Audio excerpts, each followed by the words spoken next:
Did you ever think you would make it? I feel I'm so close, I could taste sweet victory. I know this life meant for me. Yeah, why would you bet on Goliath when we got Bet David? Valuetainment, giving value's contagious. This world of entrepreneurs, we get no value to haters. How they run, homie, look what I become. I'm the one. Get the purpose of this podcast to figure out what movie I should watch. I mean, it's a big name that produced Alexander the Great. I just think somebody else should do the Alexander movie. Okay. I would not mind seeing. Anyways, folks, you just kind of walked into this podcast. We're talking about Alexander. And we do have an Alexander type of a guy for the progressive side today in the house. Kyle Kulinski in the house. Thank you. Very happy to have you. Everybody's been saying, Pat, why don't you get Kyle on?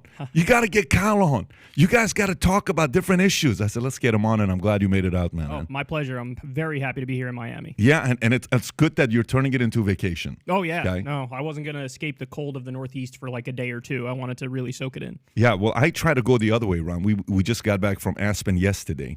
And I got to tell you guys what happened real quick. So on the way back from Aspen, we're getting to the plane. Well, no flights are leaving. Okay, great. Pilot, my guy Joe says, hey, you got to go 90 minutes out. I got 13 people with me, and you got to go to a city called Rifle. I've never heard of Rifle. Oh, my God. So we go to Rifle to this airport, and we're at the airport. We get to the plane. Plane's not working. Oh. Okay? So we stayed last night at... not the Holiday Inn, at the Comfort Inn. The Rifle Inn. Oh, man. The Rifle, Colorado. Inn. We stayed Nice. at Rifle, Colorado yesterday at the Comfort Inn. So what we did is, this was appropriate. For you, it's not appropriate. I took the kids out to watch Avatar because I wanted to see their reaction for the last 30 minutes of the movie, which was fan. I don't know if you've seen Avatar 2 or not. I've seen the original, not the second one. I think it's really cool to watch if you got kids. There's a message to the last 45 minutes that's about how kids become the leaders of the family. It's a very emotional moment where I'm watching my kids to see how they react to it. And Dylan at the end, I'm like, so tell me what you think. Because Dad, I got the chills. I'm like, tell me why. It's kind of weird. It's a great movie for family. We watched Avatar. We got on the plane. We came out here. I'm glad you were able to change your schedule because I know yesterday was a day for us to do this podcast. Yeah. Our guys contacted you. Go ahead. I relate to your struggles at the airport because we're one of the lucky ones, but we had a 2-hour delay on the tarmac. Got it. Yeah, when we took off from D.C., and, oh, man, it was crazy. The captain would chime in every 30 minutes or so and say, we just spoke to air traffic control, and they're going to touch base again with us in about 45 minutes, and we'll see where we're at. Insane. I know, and there's little kids on the airplane and stuff, and you're looking at them, Screaming. and they're getting antsy, and then I'm getting antsy, and it's like, we're not even there yet. Yeah. This flight's, 2 hours and 45 minutes or whatever. It's crazy because when we went to the movies, kids were making noise, screaming, and people behind me are so pissed off. And 15 years ago, I'm the guy that's like, how are you responsible? Why would you bring kids to the movies? People are trying to watch a movie here. Right. I'm like, I don't have the moral authority anymore. I don't, because it's me apologizing. Listen, I'm so sorry. Hey, guys, come on, keep it down. Anyways. But regarding flights, again. 66% of Southwest Airlines flights canceled. At what point do you recognize the weather? Like, we've all seen this movie before. Blizzard coming in. Flights are going to be delayed as you're on your way to the airport, right? Right. Or, like, at what point do you just call an audible and just say, honey, we're not going to go see grandma this week, or we're not going to go see, we'll deal with this next week. I just feel like you're driving head first into the storm with these flights, and you're like, fuck it, we're going for it. See, but with Southwest, it just wasn't the weather. There are other things, too. There were other things with Southwest. South. Very, very antiquated system in terms of how they make their schedule. I was just reading about this the other day. And, they're just getting away with crimes here. They need to crack down on them and let them know, you guys can't do this. There's got to be some penalty for this. Because I'm sure you guys have read this too. There's situations where they book flights and there is no pilot at all. And then people show up and they're like, oh, we don't even have a plane for you. That is very And annoying. they overbook flights as well. That's right. They overbook flights as well. This stuff can't be allowed. Rob, what do you got here? More than 90% of Wednesday's U.S. flight cancellations were Oh, holy moly. So it's not like it is all across the board. It was singular to Southwest. Right. According to flight tracking website FlightAware, Southwest canceled more than 2,500 flights. The next highest, SkyWest, with 70. This is not a good look for Southwest. Southwest typically gets it right. Right. Southwest warned that it would continue canceling flights until it could get operations back on track. The company CEO said that this has been the biggest disruption he's seen in his career. The Biden administration is investigating it. Okay. Well, They're not going to do anything. They're not going to do anything. I guarantee you. Who's the head of transportation right now? Isn't that Pete Buttigieg? Pete Buttigieg. Yeah, you don't think he'll do anything about it? You think he's more executive platinum with American Airlines than Southwest? What he's doing is he's just biding time before he runs for president again. That's all he's doing. Did you like him when he ran? Were you somebody? Did I like Pete? Yeah. Oh, absolutely not. So you were not a fan of his at all. Well, he was a hero for a lot of people, though. Oh, not me. Tell me why, though. Tell me why. Well, I mean, look, the problem with Pete is that he's a young face on a representative of the old guard in the Democratic Party. So he represents the Hillary Clinton wing, the Joe Biden wing, and obviously somebody like me, I'm more from the Bernie Sanders wing of the party. So we look at him and we see politics as usual. We see nothing changing. We see the status quo. But what part? What part do you not like about the Hillary Clinton, about the Joe Biden wing? What part do you not like? So a number of things. First By of the all, way, do you put Obama in that camp as well? Obama, yes. I would say he's like 75% in that camp. I mean, I could list some things that he did that I like, but mostly he's in that camp. I mean, look, their economic policy is what I would call neoliberal corporatism, which is, again, a continuation of the status quo. Foreign policy-wise, he's hawkish, which, again, falls right in line with Hillary Clinton. She brought us Libya. She helped get us the Iraq War. Joe Biden, of course, helped get us the Iraq War as well. So when I look at him, I just see no change. I see a continuation of the status quo.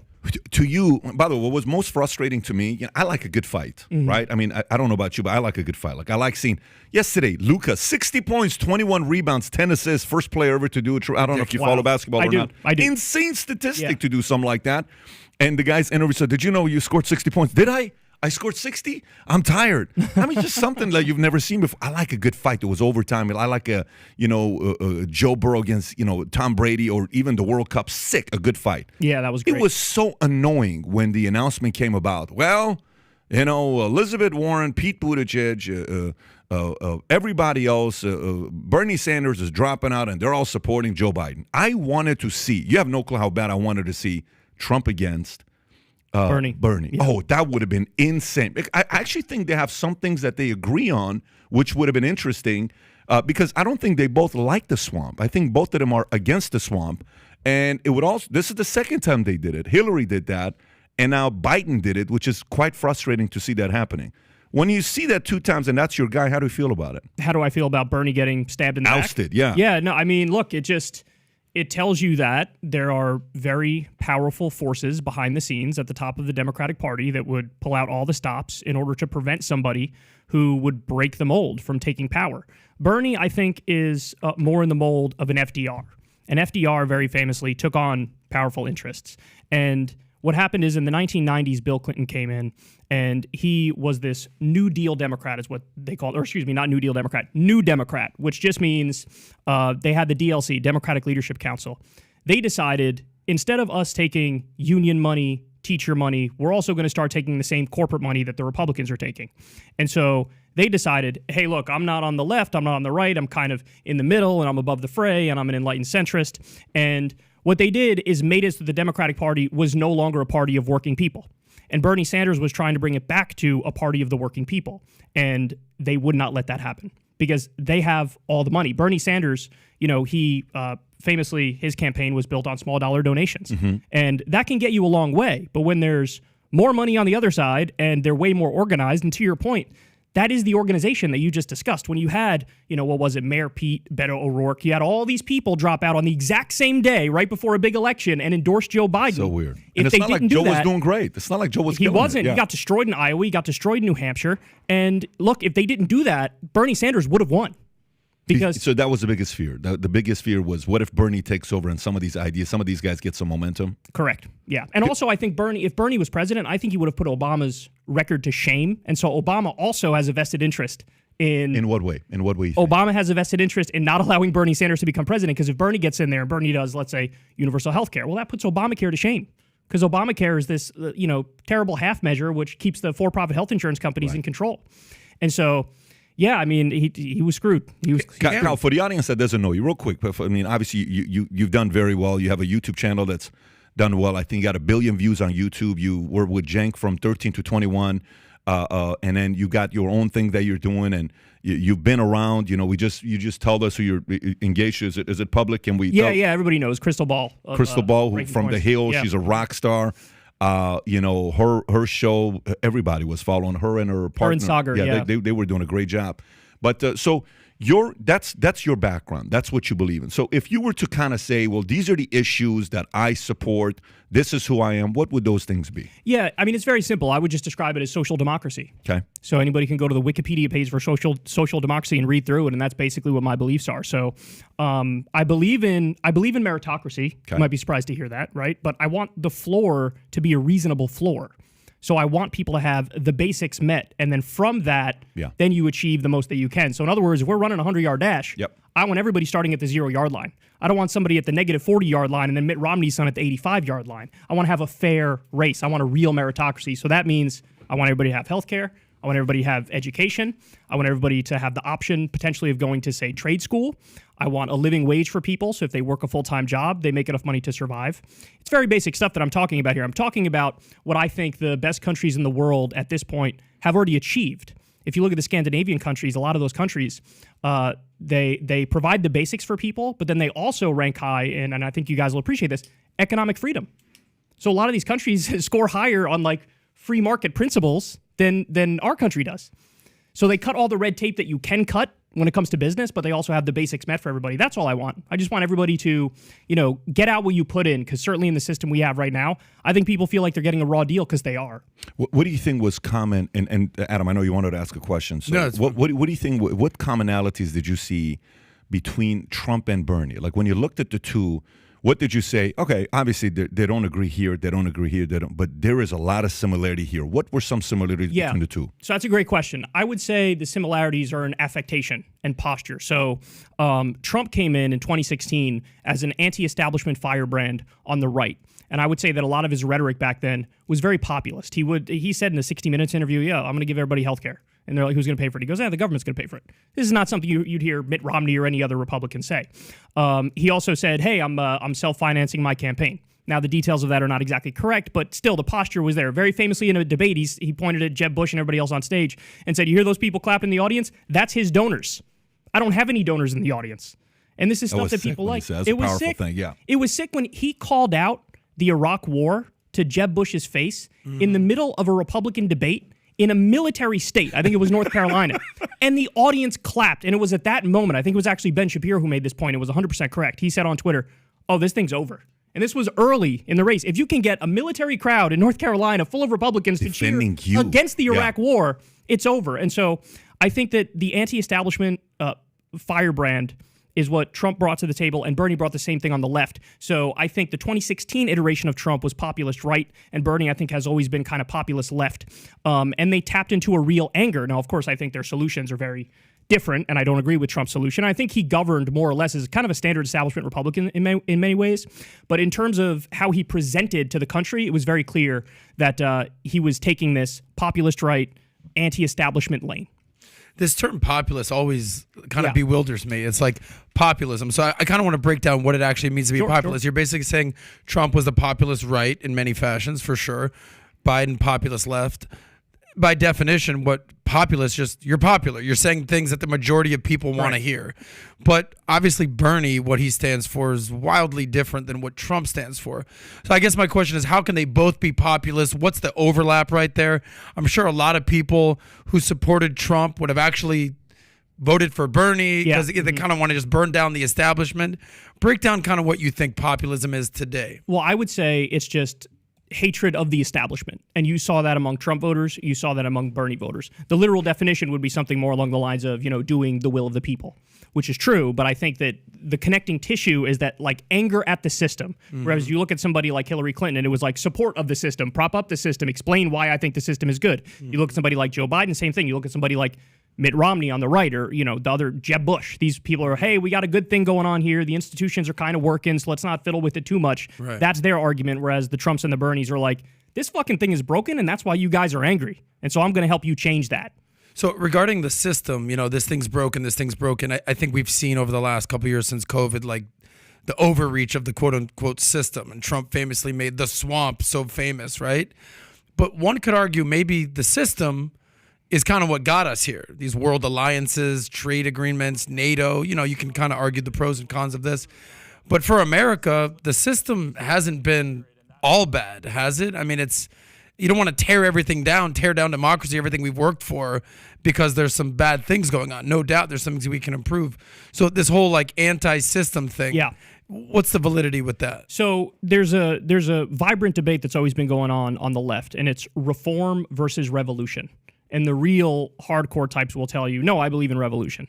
I'm an opponent of revolution, literal revolution, for the simple reason that you don't know what the fuck's going to come after that, and you don't know how violent it's going to be. There could be dead bodies in the streets. Is that something we really want? So what I believe in is basically the strongest kind of reform possible. You know, I believe in kind of a page one rewrite of how we do it to try to get it right and make it better.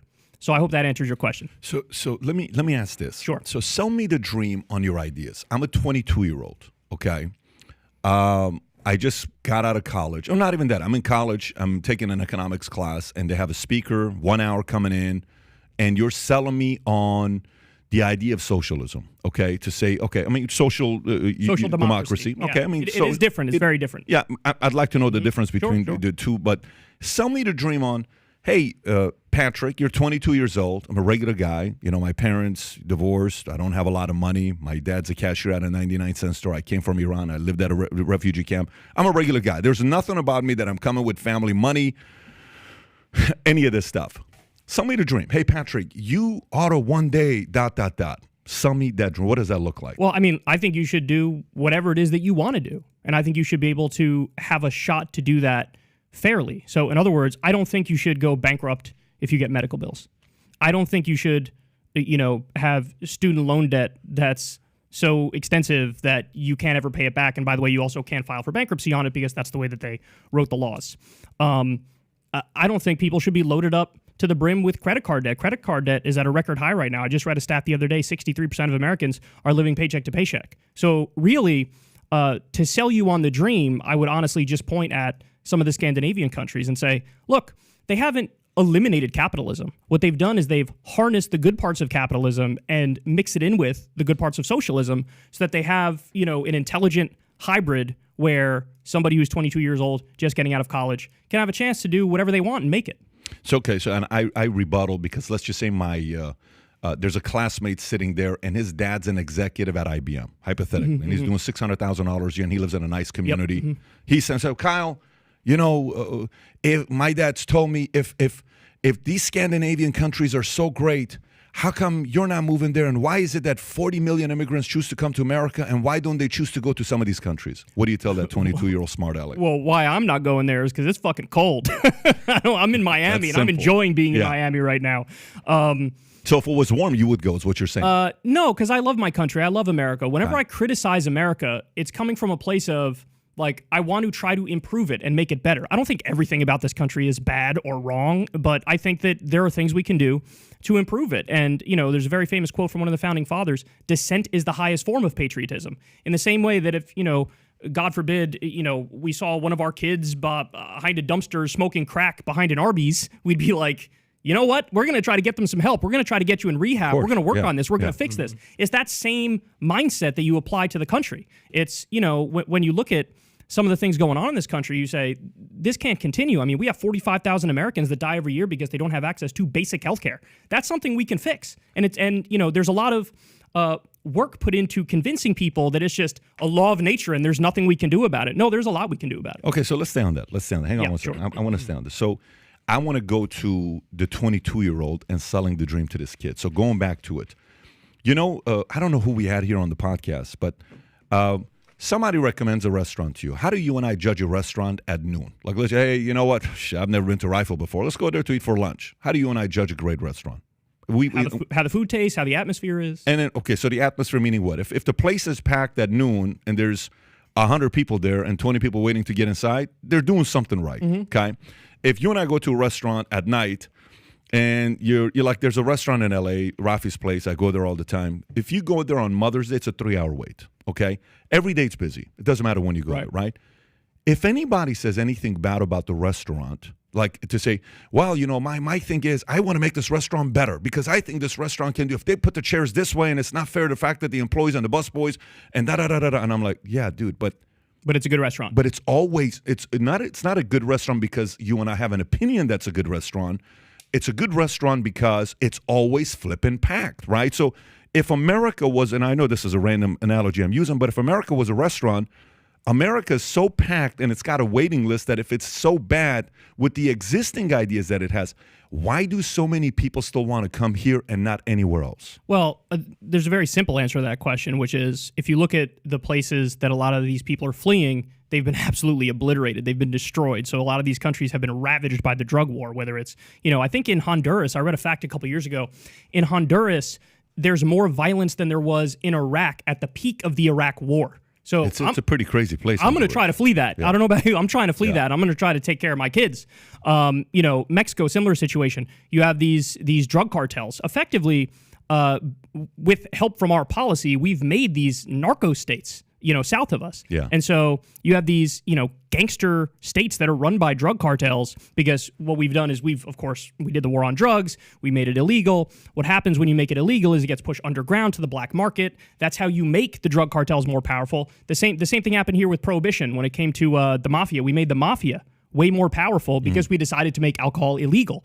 That's when they got their most power and wealth. And so a similar thing happened with the drug war. What I would do is, number one, stop intervening in those countries militarily, and that's a long conversation we could have about the history of the U.S. intervening in that area. And number two, let's end the drug war. So in other words, just kind of take our boot off the neck of a lot of these countries and make it so that people want to stay there. Because honestly, I really believe this. I think a lot of the people who are coming here, if they felt like their home country was safe and clean and okay, then they wouldn't want to come here. I think in many cases it's a desperation type move. But it's not just Honduras or Mexico. It's like okay, you're half Italian and you're half Polish.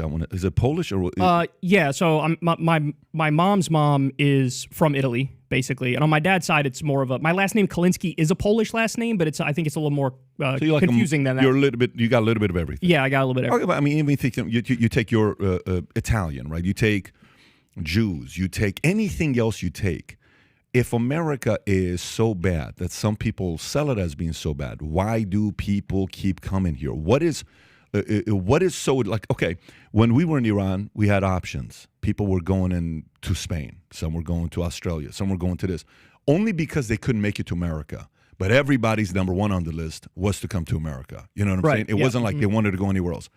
Again, going back, that is my biggest argument where if America is so bad, if capitalism is so bad and abusive, why do so many people who are actually leaving an abusive environment are willing to come to a place that offers capitalism where a person who has not got the last name of Mitt Romney, his last name is Bet David, my parents haven't given me a penny. Last time I got an allowance, I was 14 years old. I'm not an allowance. I don't even know what allowance is, to be honest. I'm not even being sarcastic. I don't know what an allowance is, right? And so I come up here, I'm like, dude, I don't give a shit if you give me allowance. I'm just happy to be here, and I'm going to bring my Middle Eastern work ethic, and I'm banking on something's good going to happen to me. I don't have the money to go to school. I don't have the grades to go to school. Maybe I'm going to go in the military, get my act together, be away from some of these guys that are doing drugs, because a lot of my friends were, ecstasy, pot. They were selling. They were done. Like, I'm just got to get away from this. So I go into the military, and then I come out, and I'm like, okay, I'm going to learn how to. I was a bodybuilder. I'm going to learn how to sell. This is my way out. So again, for me, it goes back to the same thing. If socialism or social democracy is so amazing, why don't people go to those countries first before they come here? Well, so I would say, number one, there is a refugee crisis in a lot of those countries. There are people kind of pouring into those countries. But number two, I think we're talking a little bit past each other because I wouldn't say America's bad.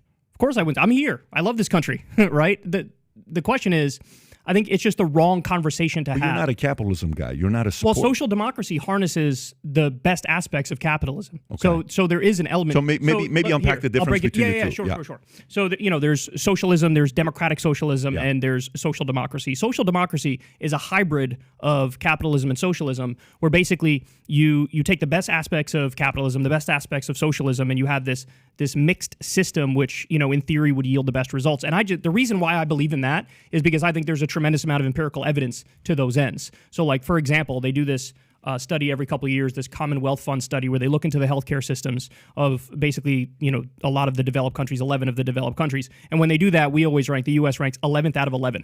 So we're doing worst on that front. So now when it comes to the issue of capitalism, look, I mean, I can make the argument for you here. When you look at, for example, the cars that came out of the Soviet Union, they were abysmal. They were made by one government agency. There was no competition, so you didn't get a better product at a lower price. And that's what I'm trying to avoid, which is why I believe in something like social democracy, because you can still have, particularly when it comes to consumer goods, I think it's good to have competition. I think it's good to try to get the best price with the best product and compete. In fact, I believe in, and I'm curious if you would agree with this, I think we really need to start doing antitrust action again. I think we should do anti-monopoly stuff again, because when a business becomes a monopoly, what do you get? Higher prices, worse product. And so you need to break them up, just like Teddy Roosevelt did, to get it to the point where you have more competition and you can harness the best aspects of capitalism.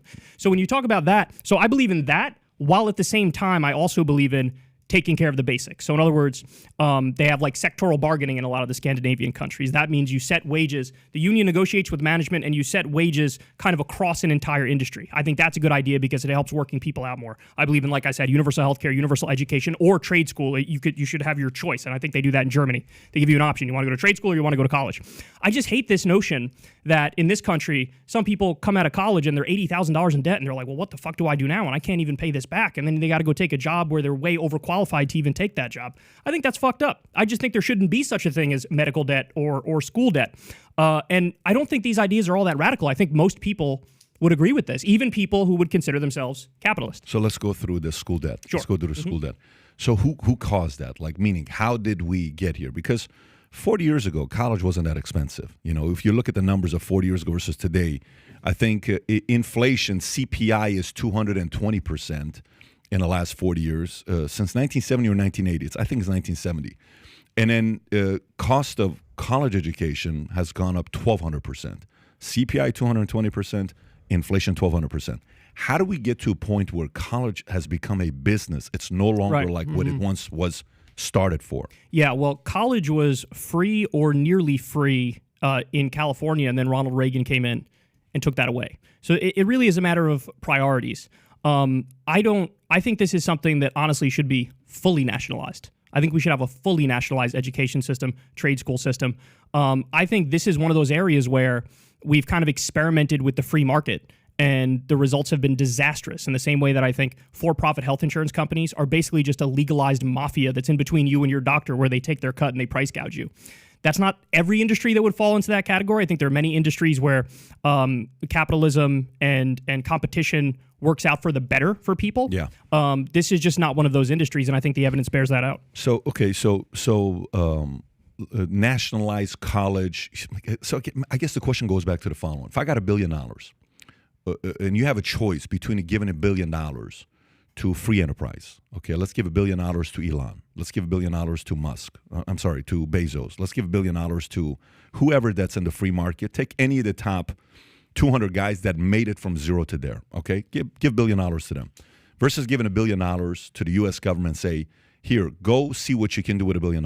Who do you trust will do more with that $1 billion? Well, it depends on the topic, right? So I would give the money to the government when it comes to pharmaceuticals, because a lot of people don't know this, but for the past 2 decades, there hasn't been a single drug that hasn't been developed with government grant money. So basically, the government steps in, gives money to universities and says, hey, we need this new drug which does X, Y, or Z, and then they create it. And then you have the pharmaceutical companies swoop in, buy up the patent rights, and then sell it back to everybody at a profit, even though they didn't fund the research and development. So my answer would be, it's a complicated question, and it depends on it depends what we're talking about. There are plenty of areas where I'd say, yeah, give that money to an entrepreneur. Give me an idea. Be more specific. Give me an idea. Like, I'm actually curious. I'm actually really. You're a smart guy. You're a very well-read guy. You have strong opinions, and this is your world. I'm actually curious to know. So, if I gave $1 billion to public versus a private, in what areas you think? So, one was pharmaceutical fair. What else would you think they would do good versus they would do bad? Like, it's better to put it in a free enterprise. Well, the other, I actually just gave the example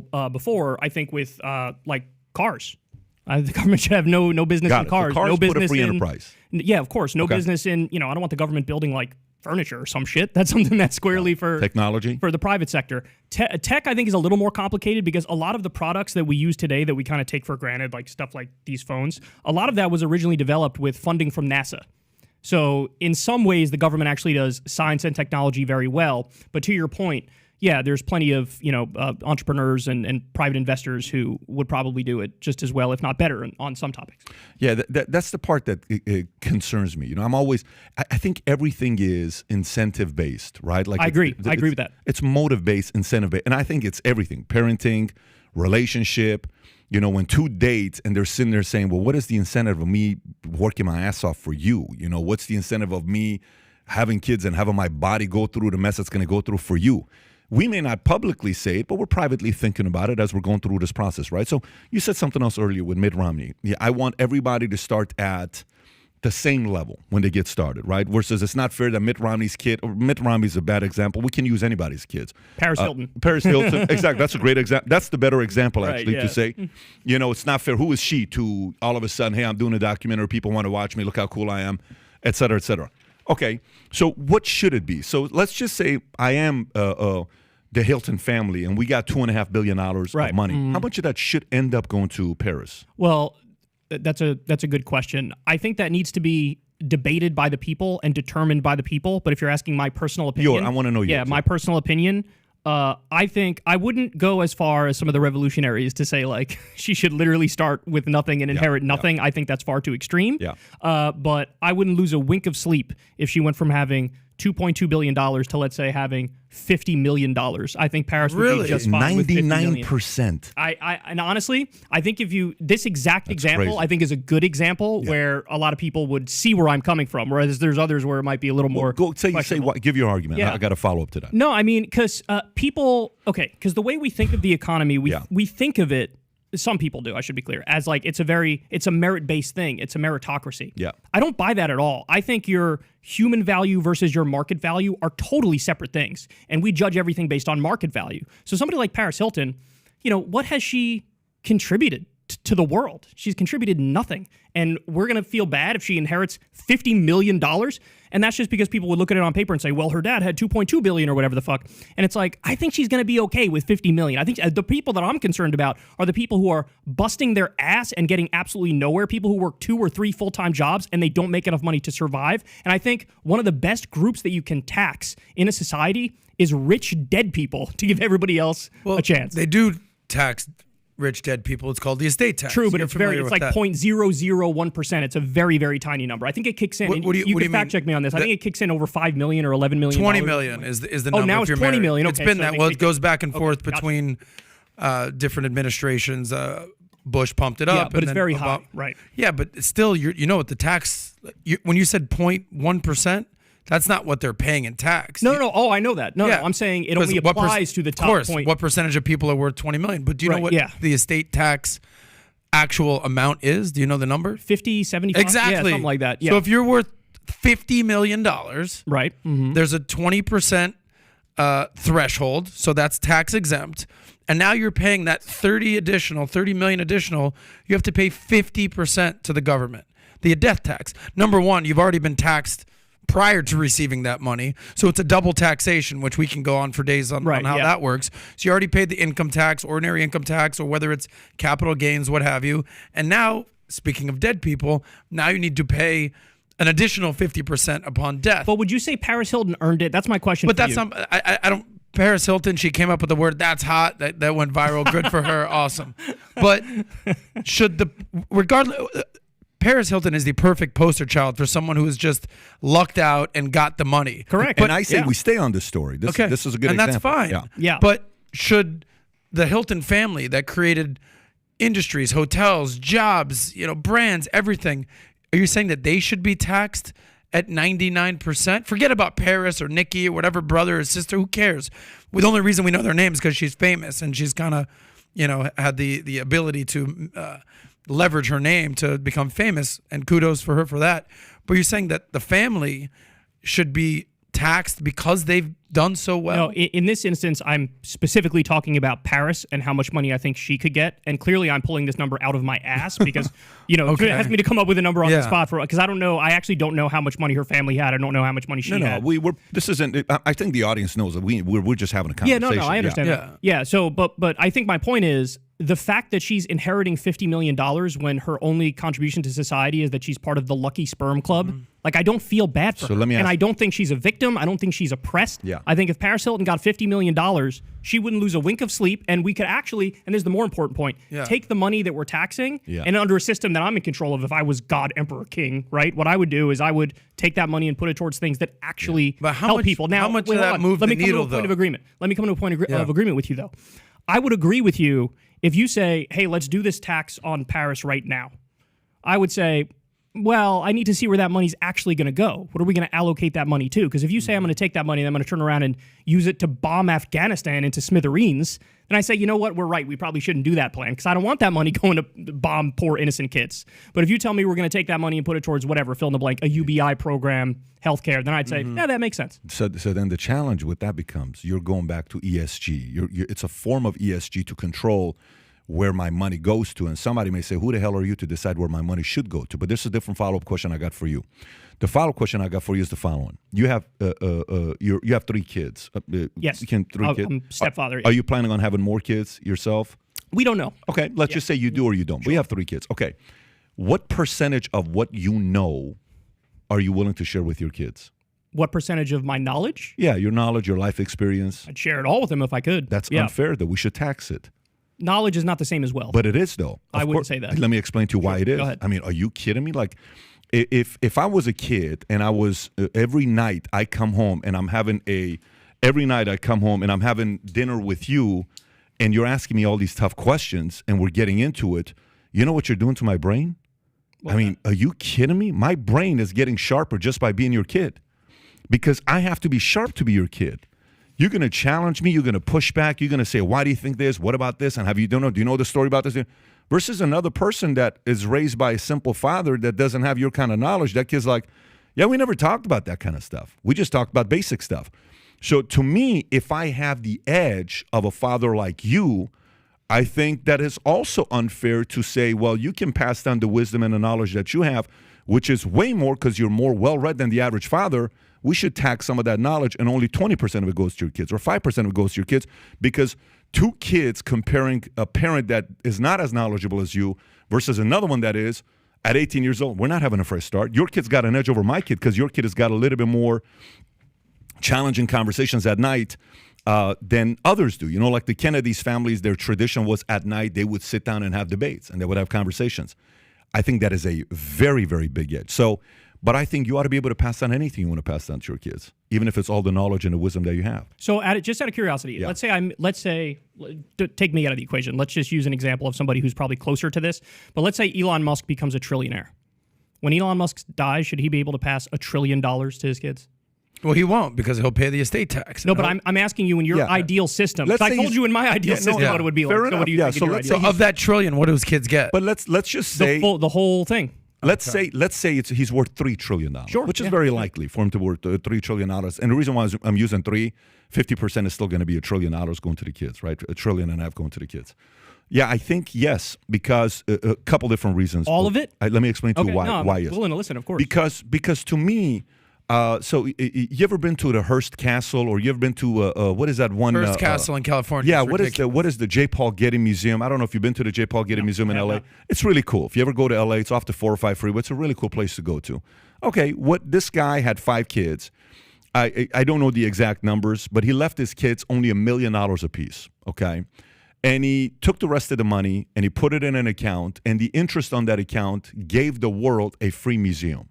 So when you go there, you don't pay for it. It's a free museum. And by the way, it's a sick place on a sick location where you go up and takes you up. The only thing you pay for is parking for your car. You don't pay anything else is when you go there, okay? Get the pictures, get the whole 9, free. That was part of his cause. That's what he wanted to do. He only gave his kids $1 million. Now, the other day we did a course on generational wealth. Vanderbilt's, they gave their money to their kids. Do you know the Vanderbilt's wealth only lasted 2 generations? Like when Anderson Cooper's mother sat down with them and said, hey, Anderson Cooper, I know we're a Vanderbilt, but you're not a trust fund baby. There's no money to be given to you. You got to figure out how to make your own money. What did Anderson Cooper do? Made $200 million of his own money. He went to work. But he's bad at his job, by the way. Just throwing that out there. But you know what? He went and made his money, and he probably used a little bit of the last time and the connections and all that.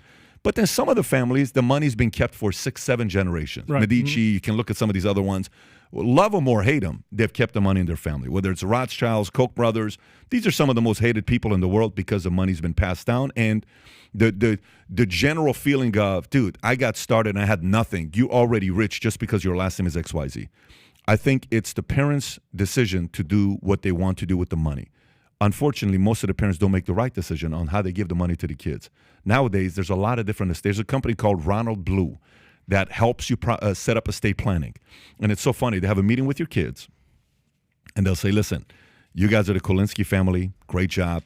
Your family has an estate. For you to participate in the estate, you have to do the following. If you don't get any of it. If you do, it goes, you get this much by 30, this much by 35, that much by 40, this much by 45, this much by 50. The most responsible one, if you qualify, will run the companies. If you're not and you're doing stupid things, you won't be running the companies, et cetera, et cetera, et cetera.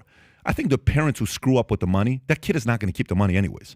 They're going to spend the hell out of the money. It's not hard to spend $300 million. If a kid is a dumb kid, they'll spend the money like this. But if the parents have done proper estate planning, that kid has to keep working and doing it right to participate in a portion of that money. There's a way to put in to say you have to give this much of your money away every year. You have to give that much away. You have to do this. You have to do that. So there is a lot of this one right here. This is one I can't even believe I'm giving these guys an endorsement. These guys do actually a very good job with their business. But there's a lot of companies like this to do that. So for me to you, yes, I would say it's the parents' decision to do whatever they want to do with the money. All right, but let's go back to the original example of Elon, because I have what I think is a very difficult question for you. So you said, let's argue hypothetically he's worth $3 trillion. In my world, I think a significant amount of that would be taxed, and his kids would be fine. They'd get millions, but I don't want to pass $3 trillion to them. And look, it's a scale, right? Some people revolutionaries would go as far as to say, like, tax the whole shebang, and then people on the other side would say, yeah, no, don't tax it at all. But what if I told you, what if there was a program, we're going to tax that $3 trillion? Let's just make up some numbers here. Let's say $1 trillion of the $3 trillion is taken by the government. But let's say every dollar of that $1 trillion goes to a program which helps eliminate homeless veterans in America. Would you say, yeah, that's a program I could get behind? Does he choose to do that? No, it wouldn't. It would be government. I'm not a force guy. I'm a choice guy. That's the problem. See, so So what tax? Are you okay with any taxes? No, I'm okay. I'm okay with some taxes. Which ones? Curious. Like what percentage or? What percentage? Well, we don't need to get into percentages, but what kind of tax? Is it like sales tax, income tax? What taxes do you think are okay? If I had it my way, I would like a flat tax. If I had it my way, I prefer a flat tax where everybody's being taxed the same exact way. So it's an income tax, but it's a flat rate. Yeah, and by the way, this is for me to disagree with a Ronald Reagan who likes the progressive idea. A lot of conservatives are progressive. I'm more flat tax. I'm more, allowing, for example, Steve Forbes. Yeah, I think a flat tax model. And what would you do, like 15%? What would it be? 15 points is good. Yeah, because the issue with a flat tax, in theory, I agree with you that in theory it sounds, it's appealing. But the problem with that is effectively it's a regressive tax, which means it hits the poor more. Because right now there's about 50% of the country that doesn't make enough money to pay any federal tax. You would so they be pay amazed. zero. I actually disagree. Because if there's a flat tax, a lot of the billionaires that are not paying right now would have to pay because it's flat tax. So that's true, but on the other end, you'd have these people, 50% of the country is basically paying no federal taxes. They'd have to pay 15% of their income, and they can't afford to do that. There should be a threshold. So let me, if you make less than 25. No, I'll give you the idea here on this part. This is the one side of the argument with taxes that I haven't shared with you. So you remember when Andrew Yang came out with the UBI and he said, well, this is what Milton Friedman said, and I'm just doing what Milton Friedman proposed. No, Milton Friedman came out with the negative income tax. Which which you have to work to earn it. And then up to this point, we would help you out with the 50%, but you got to also contribute to society. So subsidize the lower end. Absolutely. I actually, to me, I'm the earn the right to vote, earn the right. Everything to me is earn the right. Go earn the right to be able to do X, Y, Z. You contribute to society in whatever way you want to contribute to society, you get a louder mic. You don't contribute to society, you shouldn't be able to have a louder mic. If I'm one of your kids, you got 4 kids, let's just say, and they all decide to live in your house. They're all above 18. Like, Dad, I want to live with you. I love you so much, I want to live with you. If one of the 4 kids isn't paying rent, and say it's the second oldest one, should he have same amount of say as the youngest one that's paying rent to you on a monthly basis? No. The youngest one is saying, Dad, I'll pay $1,000 a month because I got a job. The second oldest one's like, nah, I just want to chill out. I don't want to pay anything. And he parties his ass off. or he doesn't want to get to work. Go apply for a job. Nobody wants to hire me. You haven't applied for something for 6 months. What do you mean nobody wants to hire you?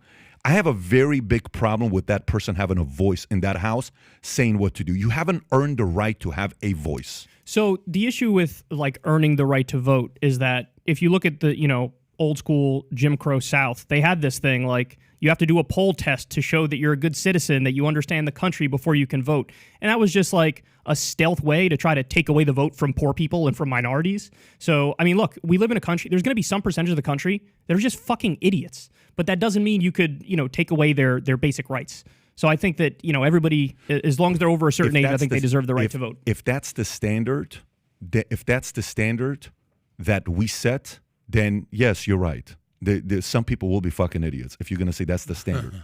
But if the standard is to set and say, hey, look, I'm not asking you to be a millionaire. I'm not asking you to be a billionaire. I'm not asking you to go be a CEO. What I am asking for is go contribute to society. I don't care what it is. If you contribute to society, I'm all in. I'm not going to judge you if you're making $48,000 a year. I'm not going to judge you if you're making $700,000 a year. What I will respect is the fact that you are contributing to society. Yesterday, we're staying at the Comfort Inn, and this one lady, we start talking to her. So, hey, she asks us, how was Christmas? Great, we had a great Christmas. We're all downstairs in the lobby. I'm trying to do the Zoom, and we're having a regular breakfast at Comfort Inn. You already know what the breakfast is going to look like. It's not a crazy breakfast. But this one girl, I can tell you the tattoos she had on her neck, on her hand, she's cleaning up everywhere like you wouldn't believe. And she asked, how was you? How was this? Oh, my God, it was great. Well, my boyfriend and I tried to go to Christmas together, but we couldn't because we had an issue, so we had to spend time together. We didn't go to my parents' house. And then, hey, do you have a straw?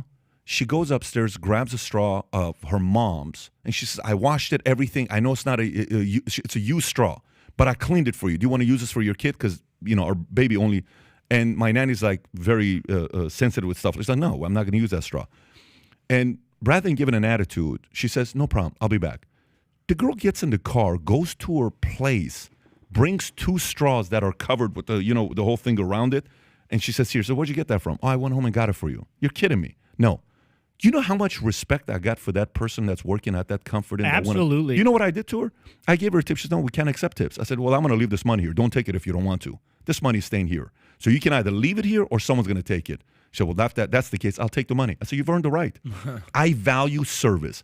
I have the same amount of respect for that girl to giving me that kind of service and the guy that pulls up in a Lamborghini who's making $20 million a year, because you're contributing to society.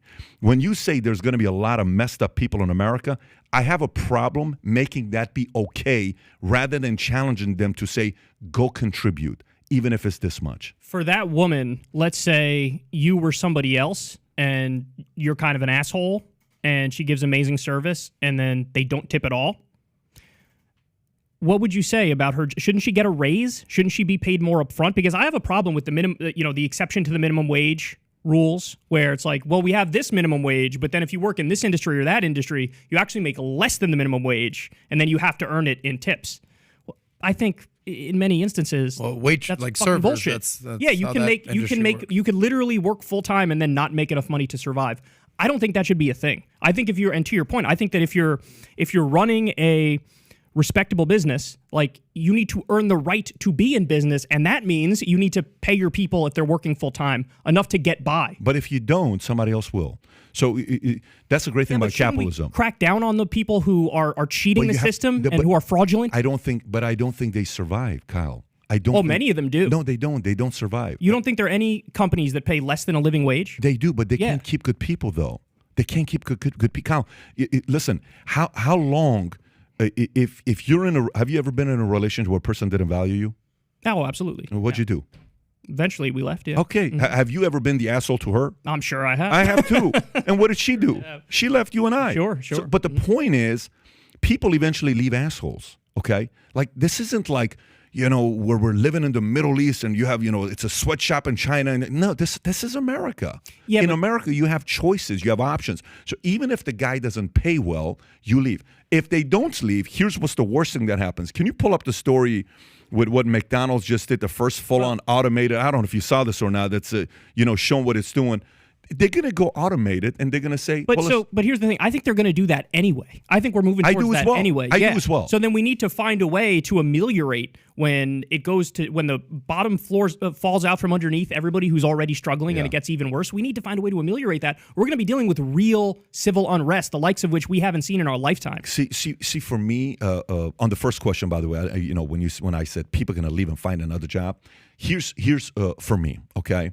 I think the message that Bernie has, I just so you know, I trust Bernie 100 times more than I trust Biden. Yeah, because you think he's authentic. Because I believe him. Right, you believe he's a true believer. So I sit there and I say, you know what? I respect you on what you're saying. I can sit there and listen to a person and say, I respect the fact that you fully believe in what you're talking about. I don't see Bernie as a manipulator. Right.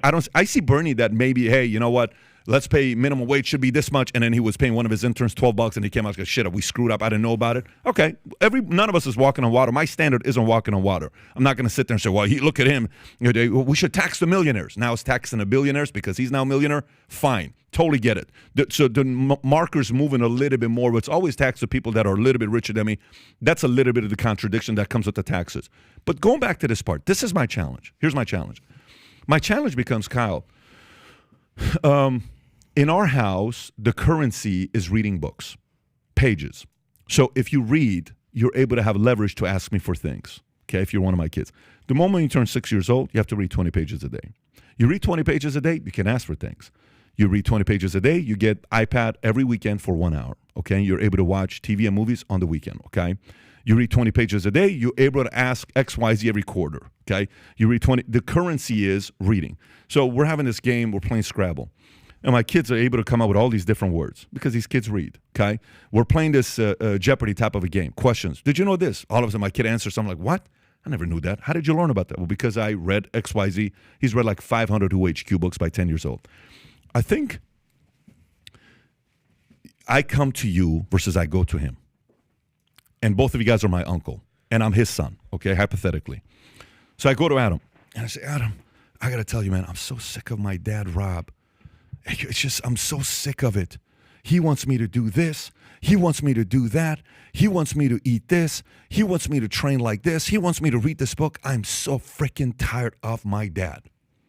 Adam says the following. He says, your dad's been annoying for his entire life. He's my brother. I've known him. He's annoying. Just be patient. When you're 18, get the hell away from him as quickly as possible, okay? You shouldn't have to work that hard. That's not fair. You're just a kid. Why is he pushing you so hard? That's not what he should be doing. A lot of people disagree with your dad, but unfortunately, there's nothing we can do about it right now, okay? That's one uncle. Now, I go to his other brother, it's you. I say, Uncle Kyle, my dad is this. My dad is that. He's so annoying. And you say, just be lucky that's your dad, okay? Because he's raising a leader. One day you're going to do this. One day you're going to do that. One day you're going to do this. I would be very grateful that you have the dad that you have. There's two philosophies in America right now. One is feeling sorry for you constantly. The other one is telling you, step up and lead and do something about it. I like this more because it's keeping less people dependent on a system. This is keeping more people dependent on the system. This mindset increases taxes. This mindset decreases taxes. What are your thoughts on that? So first of all, let me just be clear. I've never met a tax cut for the working class that I didn't love. I love cutting taxes on working class people. So I'm not talking, I'd give them even more money, right? So what I'm talking about is more on the top end. But you know what I'm talking? I'm talking about contributing. No, I understand that. Yeah. But let me just address the point because I think there's an important counter argument, which is I don't think a system can justify somebody working full time and then they don't get paid enough money to even survive. I think that system has failed to prove itself as being the best system. To your point, in fact, I almost agree with your point maybe more than you do because I want to reward the hard work. And my point is, I feel like the hard work is not being rewarded right now because I think basically 95% of the country is trying their hardest and in many instances just treading water in the same place and not getting I don't know if it's 95%, but I think majority are. I don't think it's 95%. Okay. So we have broad agreement on that, yes. Yeah, no, I do. But here's the part. So when you're talking about, if a person's working a full-time job and they're not able to pay the bills, I don't think that's fair. Okay, Good. fine. No, you're saying that. No, I didn't say you were that. agreeing. I'm just Okay. repeating. No, I'm not I thought, agreeing. Oh, look, I'm not agreeing. But this is what I would say. We agree now. You know what I would say? Here's what I would say to them. Okay, here's what I would say to them. There was a time my market value was $375 an hour, and they probably overpaid. When they were paying me $375 an hour because I was not a good employee. Okay, there was a time my market value was $6 an hour. Okay, when I worked at Burger King, I was $4.75 an hour. Okay, when I worked at Bally Total Fitness, it was $7.20 an hour. That's what they paid me. That was the market value for me because the military paid me pennies on a dollar. Because the military, you're working 100 hours a week, so they're not paying you a lot of money. You make $800 a month, you're broke. So when I'm sitting there at Bally's and I'm making $7 an hour, okay, and I'm broke and I can't do anything, you know what I would do on my break? I always had a book I read. So I would sit, they would make fun of me. I would sit there and I'm reading a book. I'm a 1.8 GPA guy, okay? I'm not a guy that's a reading guy. I'm a guy that first book I ever finished in my life, cover to cover, I was 21 years old. First book I ever finished, I was 21 years old. So I'm sitting there and on my break, this guy named Jose, who was my boss, he would come and make fun of me. He'd say, Patrick, what are you doing? You believe in this dream type of stuff of being a millionaire. Do you realize I make $80,000 a year? I drive a nice BMW. I got a great life. You think these books are going to change your life? And I'm like, listen, man, I have no desire to make $80,000 because that's a tough life for me. I saw what my mom and dad did. I don't want to do what you're doing. You're clubbing 5 nights a week. You're on your 3rd marriage. I just don't want that life. And I told him straight up. He's like, what? It's like, I don't want your life. It's that simple. I just don't want your life. And I think there's a lot of people that don't want that life. But rather than saying, I think it's unfair that these people are making only this much and they can barely pay their bills, my question to them is, what are you doing to increase your market value? If you increase, for example, you're using an iPhone, right? Why don't you use a BlackBerry? Why don't you use an old Nextel? Why don't you use a Nokia? Why do you use a BlackBerry? Why do you use an iPhone? It's pretty arbitrary. I just, whatever phone fell in my lap. I don't think that's the case, though. I don't think that's the case. And also, those things they're not really sold anymore anyway. Well, some of them are. Some of the shitty phones are still around. But the point is the following. You need that phone because you need to check your creative studios. You need to check YouTube. You need to get back on Twitter. You're a personality. People want to see what you have to say. So that phone has made the best argument to you as a market value. That's why you're using that phone, not some of the older phones. I think the same way Apple has made the argument to you to use their phone is the same way a lot of people need to sit there and say, well, maybe my market value is only $42,000 a year. See, I don't disagree with you, though. That's the thing. I think we're talking past each other because if your argument is, if I boil it down to its simplest form, if your argument is, look, try your best, don't stop trying, learn, keep reading, keep expanding your horizons, don't take no for an answer, keep grinding. If that's your message, we have total agreement. Because I see nothing wrong with that at all. In fact, I would also, look, I like to dabble every now and then as well into the, listening to various self-help stuff, listening to a motivational rant. Sometimes it gets me fired up. Sometimes I listen and I'm like, let's fucking go. Let's do this thing. So we don't disagree at all. I think the only area of disagreement we have is that even if we had a society where literally 100% of people did what you're recommending there, the problem is that the system itself does not reward that inherently. So we could still have 10 million people living in abject poverty and be working poor. So they're still trying, but they still just get a bad roll of the dice and they don't get far enough. That's the thing that I'm focused on in terms of the system and how to fix it. In terms of the individual, you and I have total agreement because, of course, I would give the people in my life personally and, to my audience, I'd give them the exact same advice you just gave, which is, and by the way, how do you think I made it on YouTube in the first place? Well, you think I'm just better than everybody? My personality is just like, oh, that guy's so dynamic. You worked your ass off. He's going to I kept showing up. Right. I kept showing up. I never respect stopped. that a And lot. for the first year and a half or 2 years, I had It nobody sucked, fucking watching of me. course. I had nobody Yeah. watching me. There was probably less than 20 people with their eyeballs on me for my show when I was doing a 2 or 3 hour show every single day. So, yeah, I think we agree more than we recognize. I just think that message, we collectively need to give that message more because I think what you've done. Okay, let me ask you, Kyle. If 1,000 people out there want to do what Kyle's doing, okay, and let's just say out of these 1,000 people, their interest is not politics. One guy's interest is basketball, right? But very good, like follows everything to basketball. One is movies, and it's a great movie critic, right? One is food recipes. One is, writing. One is math. Whatever it is, right? Everybody has something to offer to society. Do you think if they apply themselves and work the way you have and stay disciplined the way you have, you think they could also eventually make it? I think a certain percentage of them would. What percentage? But if I'm guessing, maybe 15%. Only 15% would make it if they did what you did. 20? Well, yeah. Well, you think very highly how many of people yourself, did you say? Kyle. What did you say? Like 400 people? I said 1,000 people. Okay, 1,000 people. Yeah, I think. Look, the harsh truth of the world. How is many that videos some have you people, uploaded? How many videos have you uploaded? Tens of thousands, bro. probably. You're saying like what you've done is easy. All I'm saying to you is, if anybody goes out there, how much material do you read to stay on top? It's endless from when I wake up to when I go to sleep. Okay, so Yeah. if I do what you do in my space of specialty, I'm a Disney guy. I'm a business guy. I'm a sports guy. I'm a art guy. I'm a scam guy. Like I study all the scams because there's great YouTube channels that do. I'm a guy that does what they do. But if I study the way you study and research, and I put 10,000 videos on YouTube, don't you think I'm eventually going to make it in my specialty? It's not a guarantee, and that's the sad reality. I think that's. Do you disagree with that? Do you disagree with that? But let me say what I mean. Like, okay, so it's very hard to debate this from your perspective. Here's okay. Do you work out? You're a good-looking guy. I did for quite a while. Okay. Now, so I do the Trump workout regimen because I play golf. Trump workout. But okay, so let me ask you this. Let me ask you this. We got 1,000 people. We're going to play this game in a different way. We got 1,000 people. If we have 1,000 people who agreed, okay, to stop eating bread, stop eating sugar, okay, and they got one cheat day a month, not even a week. They got one cheat day a month. You can eat whatever you want per month, but for 29 days, you're straight up clean. They did cardio 3 times a week, 30 minutes, and they went to the gym and they did weights for 45 minutes, 4 times a week.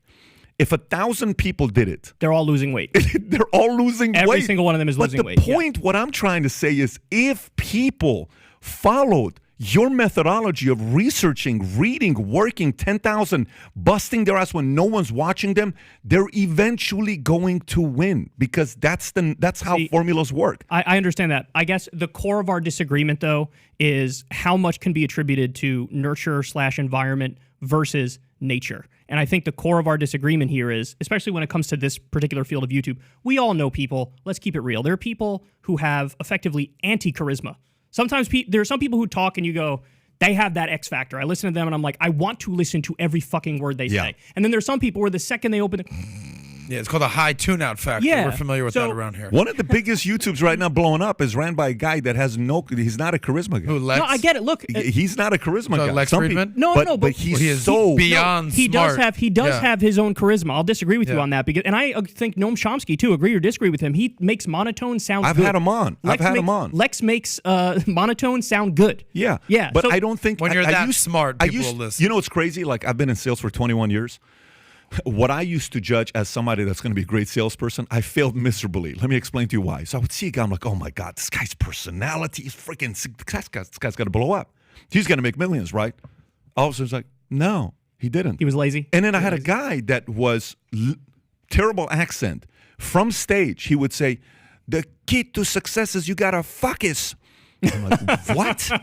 You gotta fuck it. Ladies What and gentlemen, we do. fuck it for success. By the way, if he ever writes a book, he's got to write a book that says the key is focus, right? Fuckis. But what he's trying to say is you got to focus, right? Yeah. And then he would go and talk to families. Half the time you would understand, but it wasn't like he was as charismatic as the other guy. But the guy was willing to do the work. All I'm saying, Kyle, to you is the following. All I'm saying is, I think when people come up to me and they say, well, you don't understand the challenges, you don't understand the life out, you don't understand how hard it is, I'm like, how many books have you read in the last 6 months? What course are you taking to improve yourself? What are you doing to get better? And if the answer is, I have a problem with that. I agree. I think that person needs to be held accountable. Yeah, I agree. I mean, look, I think the problem is we're having two separate conversations. I think there's one conversation about the system and how we address the system. Then there's a whole other conversation about at the individual level, how do you treat people? What values do you impart on them? And I think on the values front, on the individual front, we agree 100%. Because, you should focus, you should try to create a culture of hard work. You should try to create a culture of people showing up, being passionate about something, giving their all to something. It's just, in my view, it's just two separate conversations where you could also have a separate conversation about what do we do with the system, what do we do with the tax rates, what do we do with the living wage law, what do we do about unions, and so that's where our disconnect is coming from. Well, if you want to go there, because I want to go to a different topic. Yeah, I just want to kind of revisit how this whole conversation started, because obviously we're trying to find some common ground here, but going back to I think what you stand for with the social democracy is, you ever seen that video where dozens of kids lined up for a race, and there's the coach being like, all right, take 2 steps forward if your parents are still married, and then kids take 2 steps forward. All right, take a step forward if you've graduated high school. Boom. And then you've seen this thing before. I don't know if you can pull that up, but basically it's an expose on however you were raised or whatever the merits you had or the benefits you had, you're going to have a leg up in life. Right. So, all right. So essentially the message was a lot of the black kids or the Latino kids or, poor kids, poor white kids, yeah. Even poor white kids for that matter, this understanding how privilege works. Okay. So, by the way, I just interject. I'm sorry. I hate the privilege discourse. I totally agree. I'm with you on this. Yeah. But all these kids start taking a step forward. Okay, great. So your baseline is you want everybody to start at the same starting point and just have a fair starting point, no advantages for certain kids over the others. And you talk about healthcare, free college, student loans, credit cards. But isn't that kind of the antithesis of America? Because, hear me out, you're a byproduct of what your parents decide to do.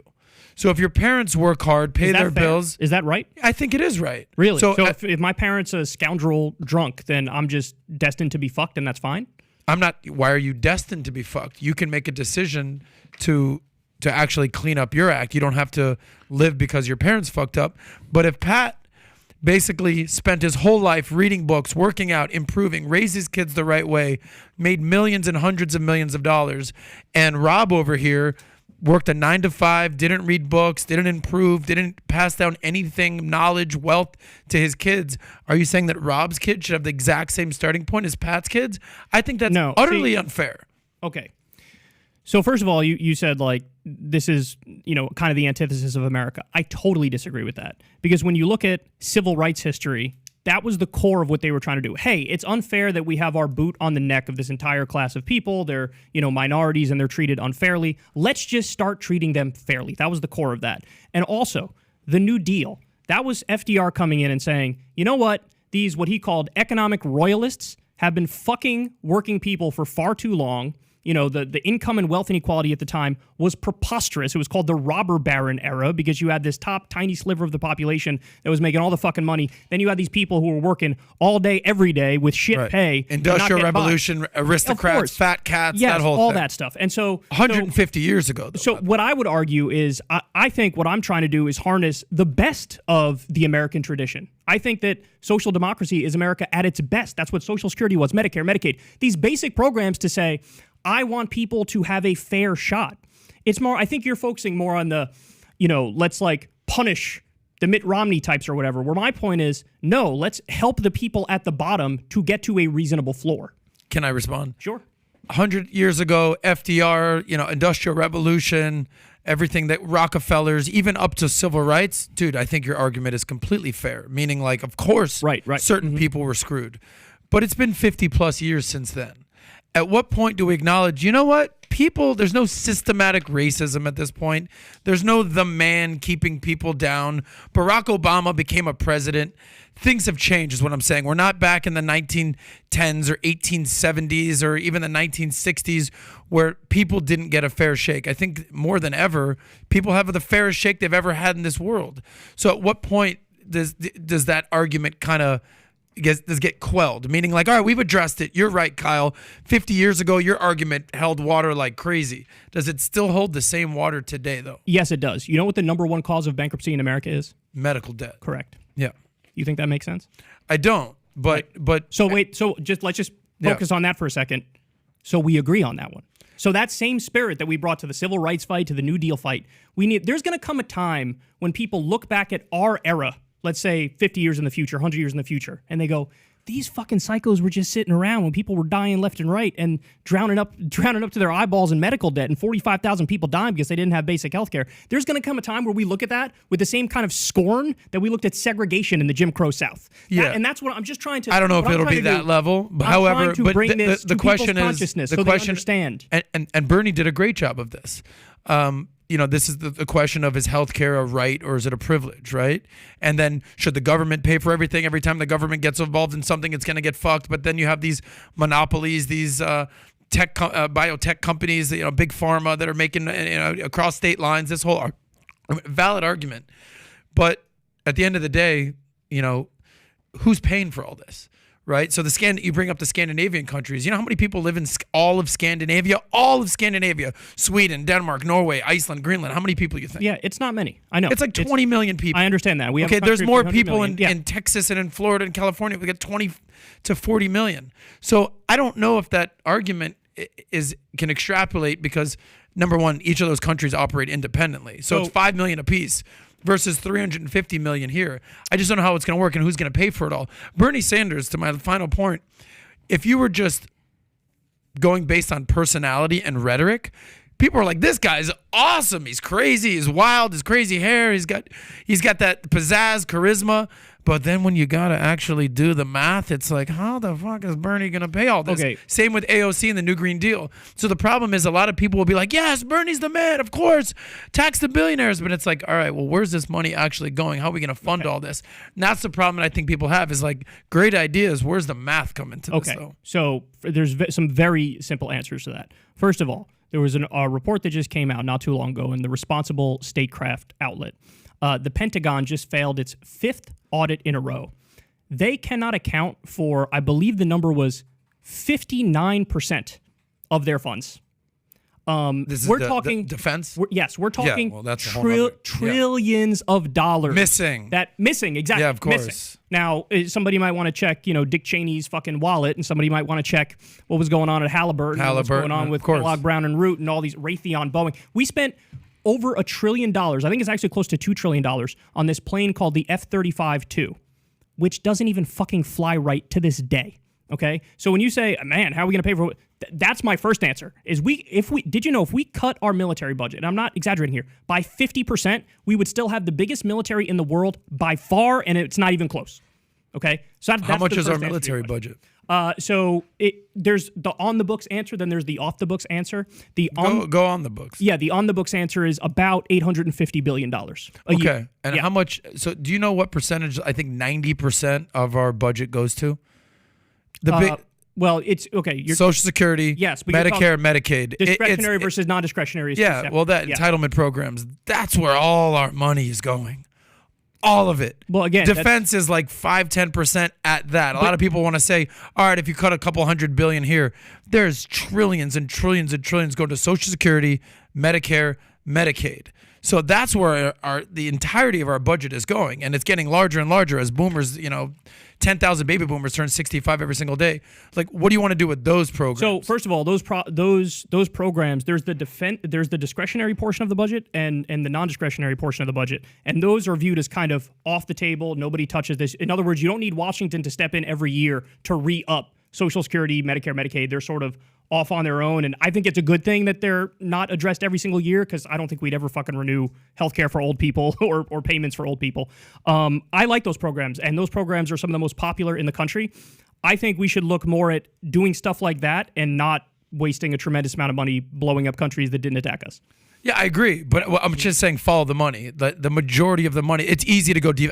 No one here is going to be like, yes, keep just pouring money into defense, and it's without reason. I think we're all on the same page there. I think Pat might, because he's former Army, might say how we need America. We talk about how many bases America has across the world. Yeah. 800 plus bases where China has one. I've never been supportive. There's a lot of excessive and glutton, pork belly, and all that stuff that goes into defense. But that's still a small fraction of really where the budget is going with these entitlement programs. Kyle, the challenge like today, if a person really wanted to run for office and they got up and they said, well, listen, here's what we're going to be doing. Folks, everybody's got to get back to work. You got to do your part. You got to improve some skills. You got to learn 2 or 3 skills next 12 months. hopefully 5 new skills the next 2 years, and we think you can increase your market value. But we are so much in debt, we can't give any more entitlement programs. We're not going to be doing any more Build Back Better, nothing for 8 years. We're not spending any more money than we are right now. We're in the business of cutting down expenses today. Just like a company, we're supposed to cut down expenses right now. We have way too much debt. Do you know if somebody ran on that? Do you know what's the chances of that person winning? No chance. Probably zero. Zero. Because what's popular today is what Andrew Yang says, what Bernie Sanders says, what Biden says, what Elizabeth Warren says, what anybody says that we're going to give it to you if you vote me in for free. We are more and more and more gradually becoming an entitled nation. And that's a scary thought because eventually something has to happen with all this money. We can't constantly be giving money away to people. It is very attractive. This is why kids love their grandparents, because grandparents secretly give chocolate away to kids and parents don't. If I see my daughter... What goodies are people getting? Like, I don't see... The working class is struggling. I just told you 63% of people are living paycheck to paycheck. People are doing... They're not in a good place right now. Then that tells you we were doing a shitty job spending people's money. Goes back to my point that the money being given to the government, they don't know what to do with the money. Because we're definitely not slowing down giving money to the government. There's another $1.7 trillion last week. We're not like saying no to it. Here's more of our money. Let's see what you're going to do with it. They don't do good with it again. Let's give you a little bit more money. Again, they don't do good with it. If as an investor, you deal with your financial advisor, you're going to have a financial advisor. We probably have a financial advisor. And you're going to fire some financial advisors, okay? And some of them, you think a lot about what they do with your money. If you don't think about what your financial advisor is doing with your money, guess what? It's because he's probably doing a good job, right? You're like, okay, listen, I get the right returns. He protects me, calls me saying, hey, here's what happened. I suggest moving this money from here to bonds because we think the next 6 months is going to go this. Hey, I think we're ready to go into equities. Are you comfortable if we go into equities? Great. And then there are some that never call you. There are people in your life you trust, a waiter you trust. Hey, I like my iced tea 90-10. I got you, Pat. He brings it. How is it? Good. Never ask him again because the guy knows how to make your iced tea, or Arnold Palmer. Hey, here's how I like my steak, medium. You ever had ordered a medium and they bring you well done? How annoyed you are when you cut the meat and you're like, dude, I said medium. This is well done, right? You don't trust that restaurant. Okay. The government has a very low trust in the marketplace with what they do with the money. And this doesn't go on Bernie Sanders because a Bernie Sanders getting elected isn't all of a sudden going to clean house with all the employees and bring in the people that we're going to trust that's going to do the job, because Bernie's not going to be doing the job. Trump's not going to. It's going to be the people on the inside that are going to be doing the job. So that's the challenge when it goes back to what we do with the money. They have a very low credibility score of what they do. If you on look this, at this we year, agree, though. Public trust in the government from 1915 to today. Well, let me address this. Yeah. Because on this, we 100% agree. As somebody who believes in social democracy, I mean, I think somebody would have to be high to think that I support this current government. I mean, the problem is from the 1970s until today, there's been a number of Supreme Court cases which have effectively legalized bribery, legalized corruption. There was the Buckley versus Vallejo case, the McCutcheon case, the Citizens United case, and this is just fancy legal speak of saying they decided it is the same as free speech rights for a billionaire or a corporation to donate to politicians. So when you bring up your concern of like, look, what the fuck's going on with all this money? Like, the government keeps doing stuff and people don't see improvements in their everyday life. I think that's 1,000,000% correct. And the reason is you have the military-industrial complex, big pharma, the for-profit health insurance companies, Wall Street, individual billionaires. They pay the politicians, then the politicians turn around and pass legislation that helps out those special interests, those lobbyists. It doesn't help out the working people. So...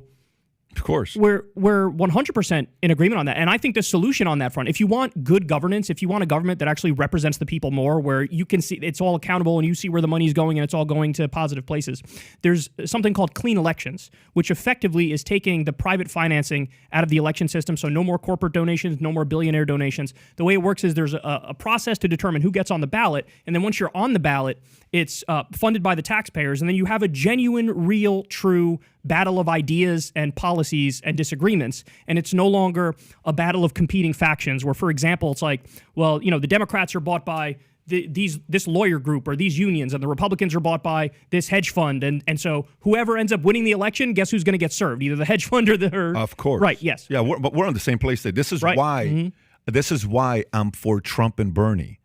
because neither one of them are bought. Okay, and whatever they're going to say is whatever they're going to say, and they got the voters to come in. We had Paul Manafort here, I don't know what it was, 6 4 months months ago, 5 yeah. months ago, and I said, I don't like lobbyists because you guys are messing everything up. Right, yeah. You know how much money these guys make? It's ungodly. Some of these guys are making $10, $20 million a year doing what they're doing. But here's what one thing that's, I think we're going to agree on this one here. So Elon buys Twitter, okay, which we haven't even gone to the Twitter conversation to see what your thoughts are on that. But Elon buys Twitter. They got 7,500 employees. Immediately, he cuts 50%. So go to 3,750. They cut 3,750. The 3,750 that were cut recruit the other 1,200 to quit. So 3,750 gets another 1,200. So he's now lost 5,000, okay? Twitter goes from 7,500 employees to 2,500 employees, and Twitter's done more advancement in the last 2 months of additional things on Twitter that you've seen the last 2-3 years. Now, whether you like the features or not, it's irrelevant. It's things are being updated, right? It's like quickly things are being updated. Twitter went from being a slow, large, a social government, social media company to now it's going back to the startup things moving very, very quickly, right? The amount of organizations we have in the government that have 10,000, 50,000, 100,000 employees that can be run on a tenth of that you're seeing. And by the way, Facebook, other companies are seeing what Twitter is doing. They're like, dude, maybe we don't need 100,000 employees. Maybe we don't need 50,000. Maybe we don't need. And by the way, these salaries are not like his $20,000 a year salary, $70,000 a year salaries. These are guys making 180, 150, 200, $250,000 a year salary. So we're also learning that wasted money in free enterprise, people are starting to realize we can do more work with fewer people. That's not good for people that want to raise minimum wage.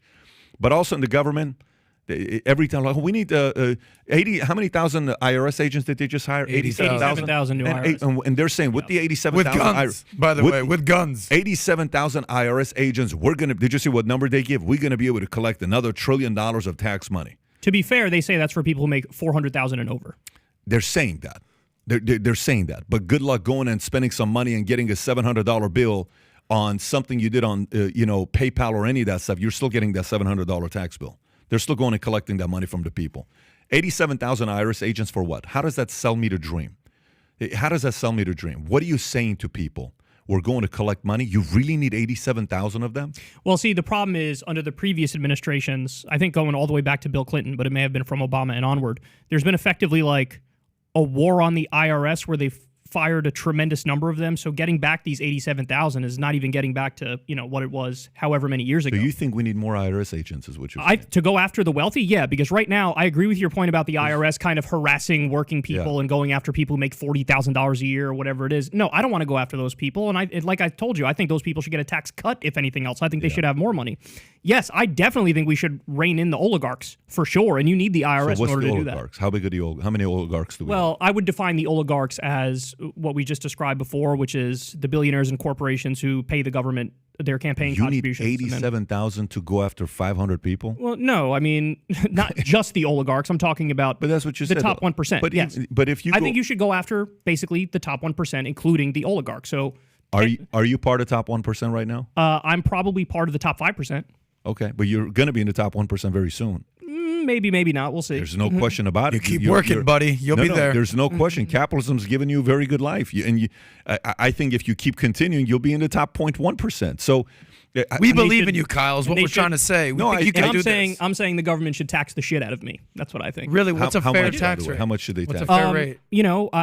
I make six figures at the moment. I wouldn't put myself in the top bracket, but yeah, I mean...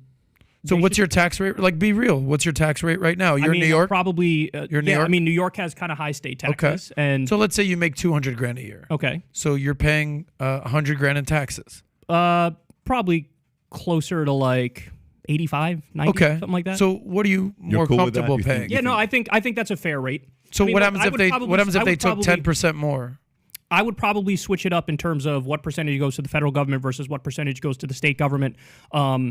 I'm kind of a believer in a more centralized system. I don't like how you have so many layers of government where each one can tax you and they do different things. I'm a big fan of centralization in the sense that, it should be the same rules in Kentucky as it is in New York in a sense. But yeah, in terms of the amount of money that I'm taxed, sure. Yeah. If you tell me that money is going towards healthcare, education, It's not gonna happen, pre-K. But I'm saying, But you know what you're saying? Entertain my You know what you're hypothetical. saying, though? You know what you're Entertain my saying? hypothetical. You know what you're What? saying? You're saying you don't trust the people that are getting your money today. That's what you're saying. Yeah, but nobody does, and that's correct. Left, right, we all then agree on that. But if we don't, why give them more? Because we're trying to make it so that money goes towards good things, to But- reallocate it. but And that's what I'm fighting for on a daily basis. But it's not the point, though. But you don't. But it's, I would be a hypocrite if I said, you know what, I'm in favor of raising taxes on all these people, but you know what, cut my taxes, even though I make six but figures. that's not the point. But what we have things that we agree with. We don't agree who's getting the money because they don't have a track record of doing the right thing with the money they're already getting from us. We totally agree on that. Okay, point. Yeah. so do you know, like, to fix that, what we have to do? If a lot of work. If U.S. was a corporation, you have to fire 50% of the existing people and then bring newer people in who have ethics to clean it up, that actually have to do the work, because the existing people are not. They're in a swamp type of an environment that they've been getting away for a while, and no president's going to be able to fix that. The more, if there was anything that we did, like if the last person that said, give us this money and we'll give the money back, was a guy named Abraham Lincoln. I think it's 1872 or whatever the year was. He says, hey, we're going to tax you guys 10% for the next however many years. And then once we pay off the money we got from the war, the debt, then we're going to stop taxing you. Guess what happened after Abraham Lincoln when he did that? They collected the debt. They stopped taxing. Okay? That's how tax was. We'll collect the money, we'll pay off the debt, and we'll not tax you again. Until 1913, hey, let's start taxing everybody. I mean, this is a cool way to That's collect. before FDR. That wasn't FDR. No, when Lincoln did it, it was 1872. Of course, it's before FDR. Right, but yeah, when, 1913, I'm saying before FDR. Yeah, but when taxes came in, it's like, hey, let's keep taxing. FDR brought minimum wage, 25 cents an hour, and then boom, he did what he did. But the point is, that's what taxes was. We know where it went to. Today, nobody, you're talking about Pentagon this the fifth time? Yeah, nobody trusted where the money is going to. Right. So if you and I don't trust an institution that has shown zero credibility on what to do with the money we're already being given them for decades, you want us to give them more money? Well, we're saying the same thing. I'm saying in an ideal system, Yeah. I should be taxed if you make six figures, or if you're a millionaire, or if you're a billionaire. Yeah, I think their taxes should be steep, and I think they'll still be just fine. But I think that money should go towards the thing we've discussed over and over in this podcast: But they're not education, doing it, healthcare. though. But they're not No, I doing understand that. But this is what I'm saying: we need to do both things. We need to try to fight for that world, and also, I'm not going to sit here and say my tax rate should be 0, or my tax rate should be 10% or some shit, because then I would be a massive hypocrite, and everybody would be right to dunk on me. Which is first, though? I don't think so. I think you're 34 I think you years try to old. do them simultaneously. You're January 31st. I think no? you're trying to do them. Yes, I think you try to do them simultaneously. I don't think you can do that, though. I think in life, you're going to go through a lot of philosophical changes. You're going to be like, okay, shit, things change. What's this all about? Well, that's not cool. What is this? You're going to, if you're the same at 44 as you are at 34, there's problems, right? And it's not going to happen to it. If I'm the same at 54 as I am today, I wasted 10 years of my life. I'm going to have some changes that happen in my life. For me, first starts off with accountability. Then when you earn trust with me, then I'll give you more taxes. Not the other way around. First, you have to prove to me that you're now doing the right thing with the money. Then you come out and say, cool, you want to go to this? Listen, man, you've proven you do the right thing. Here's another 5%. Because the last 10 years, you proved me wrong. I didn't trust you. But the last 10 years, look how responsible you've been with the money that you've had, and we lowered it for you. Now you want to bump it a little bit more? Let's talk about it. I understand that. I agree with all of it, but nobody should be worried about me, is my point. I'm not the person who's hurting. The person who's hurting is the person who makes $20K a year when they work full-time, $30K a year when they work fuultime. So that's my main point. But that's nobody shed a fucking tear for the YouTuber who does phenomenally well for running his mouth for a living. No, but I also think you're living in a state that has shown to have zero responsibility with what they do with the money. You're not living in a state that's doing a good job with the money. I lived in California for a long time, 20-some years. I lived in Texas 5 years, and I came to Florida 2 years ago. I've been here for 2 years. It's not even 2 years yet, right? It'll be 2 years, at the end of like January. this week. Your birthday is going to be 2 years, okay? Happy birthday. Yeah. Thank you very much. But the point is, we came here. We were building our media company. I just sold my insurance company 6 months ago. So I'm sitting there saying, where do I move the media company to? I didn't want to leave it in Dallas. We looked at Greenwich. Okay, we're going to go to Connecticut? Greenwich, not New York. We're going to go to New York. And then we looked at Newport Beach, because I'm from LA and I like Newport Beach. And then we looked at Texas, Nashville, and then last minute, Florida. Hey, we were looking at Tampa, and we looked at South Florida. I didn't go to New York because it was a shit show with the way they handled COVID.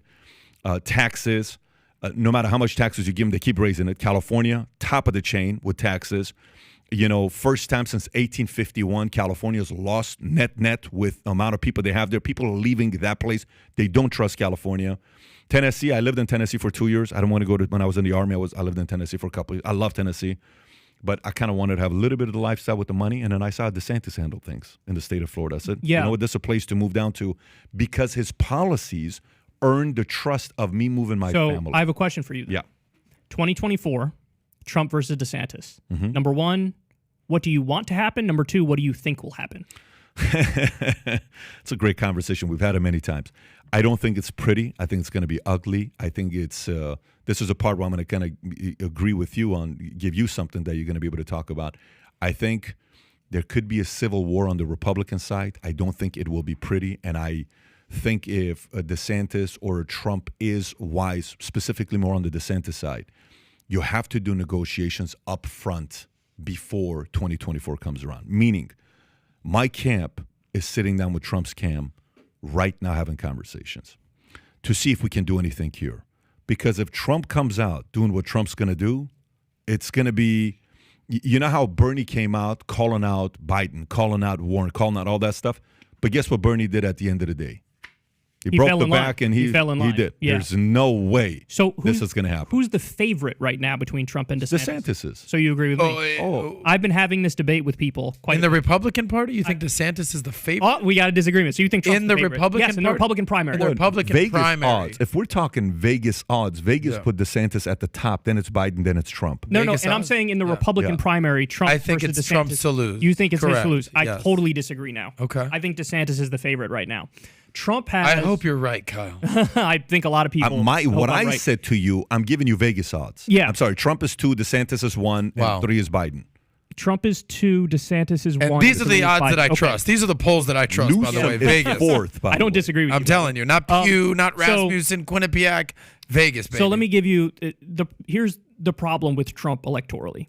Yeah. In the 2018 election, Republicans got hammered. He was the face of the party. In the midterm, you mean, or 2016? Yes, 2018 in the midterm. Midterm, Yes. got it. In the 2020 election, Republicans got hammered. Trump was the top of the ticket. Trump hasn't won since 2016 is what you're about to say. That is exactly right. Yeah. And the other thing is the candidates who were most tied to him, Doug Mastriano, Carrie Lake, all the ones that were the most Trumpy, The and election the ones deniers denying got the pummeled, election, yes. they got hammered. Then meanwhile, Correct. you look at a Republican like Kemp in Georgia, who is Yeah. not an election denier. He won, and he won comfortably. Okay, Larry Hogan in Maryland. So we're talking about, honestly, I think he lost a step. I think he lost more than one step, Trump did. I mean, if you see him over on Truth Social now, he can't shut up about the 2020 election. It's nonstop. They rigged it. They stole it. It's grievance 24/7. He's not talking about what he wants to do with the country. He's not going after the elites. He is the whiny elite. He said the other day, terminate the Constitution on social media. And all DeSantis has to do is sit back and chill and let Trump self-destruct. And by the way, he's plotted his way along brilliantly for a right-wing primary, because he did that thing the other day where it was like a round table event with a bunch of vaccine skeptical people.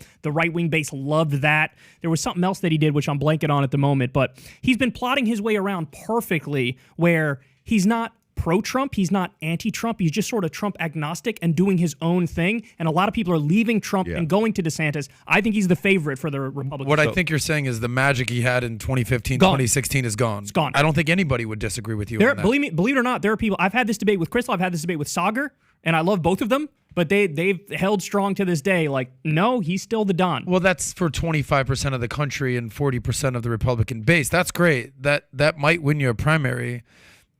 That's not going to win you a general election. I'm Correct. sorry. How do you lose to a walking corpse like He's Joe dead. Biden? Joe Biden is literally dead. because Yes. you're that toxic of a candidate. Correct. But let me go back. Let me go back to the point I was trying to make to you.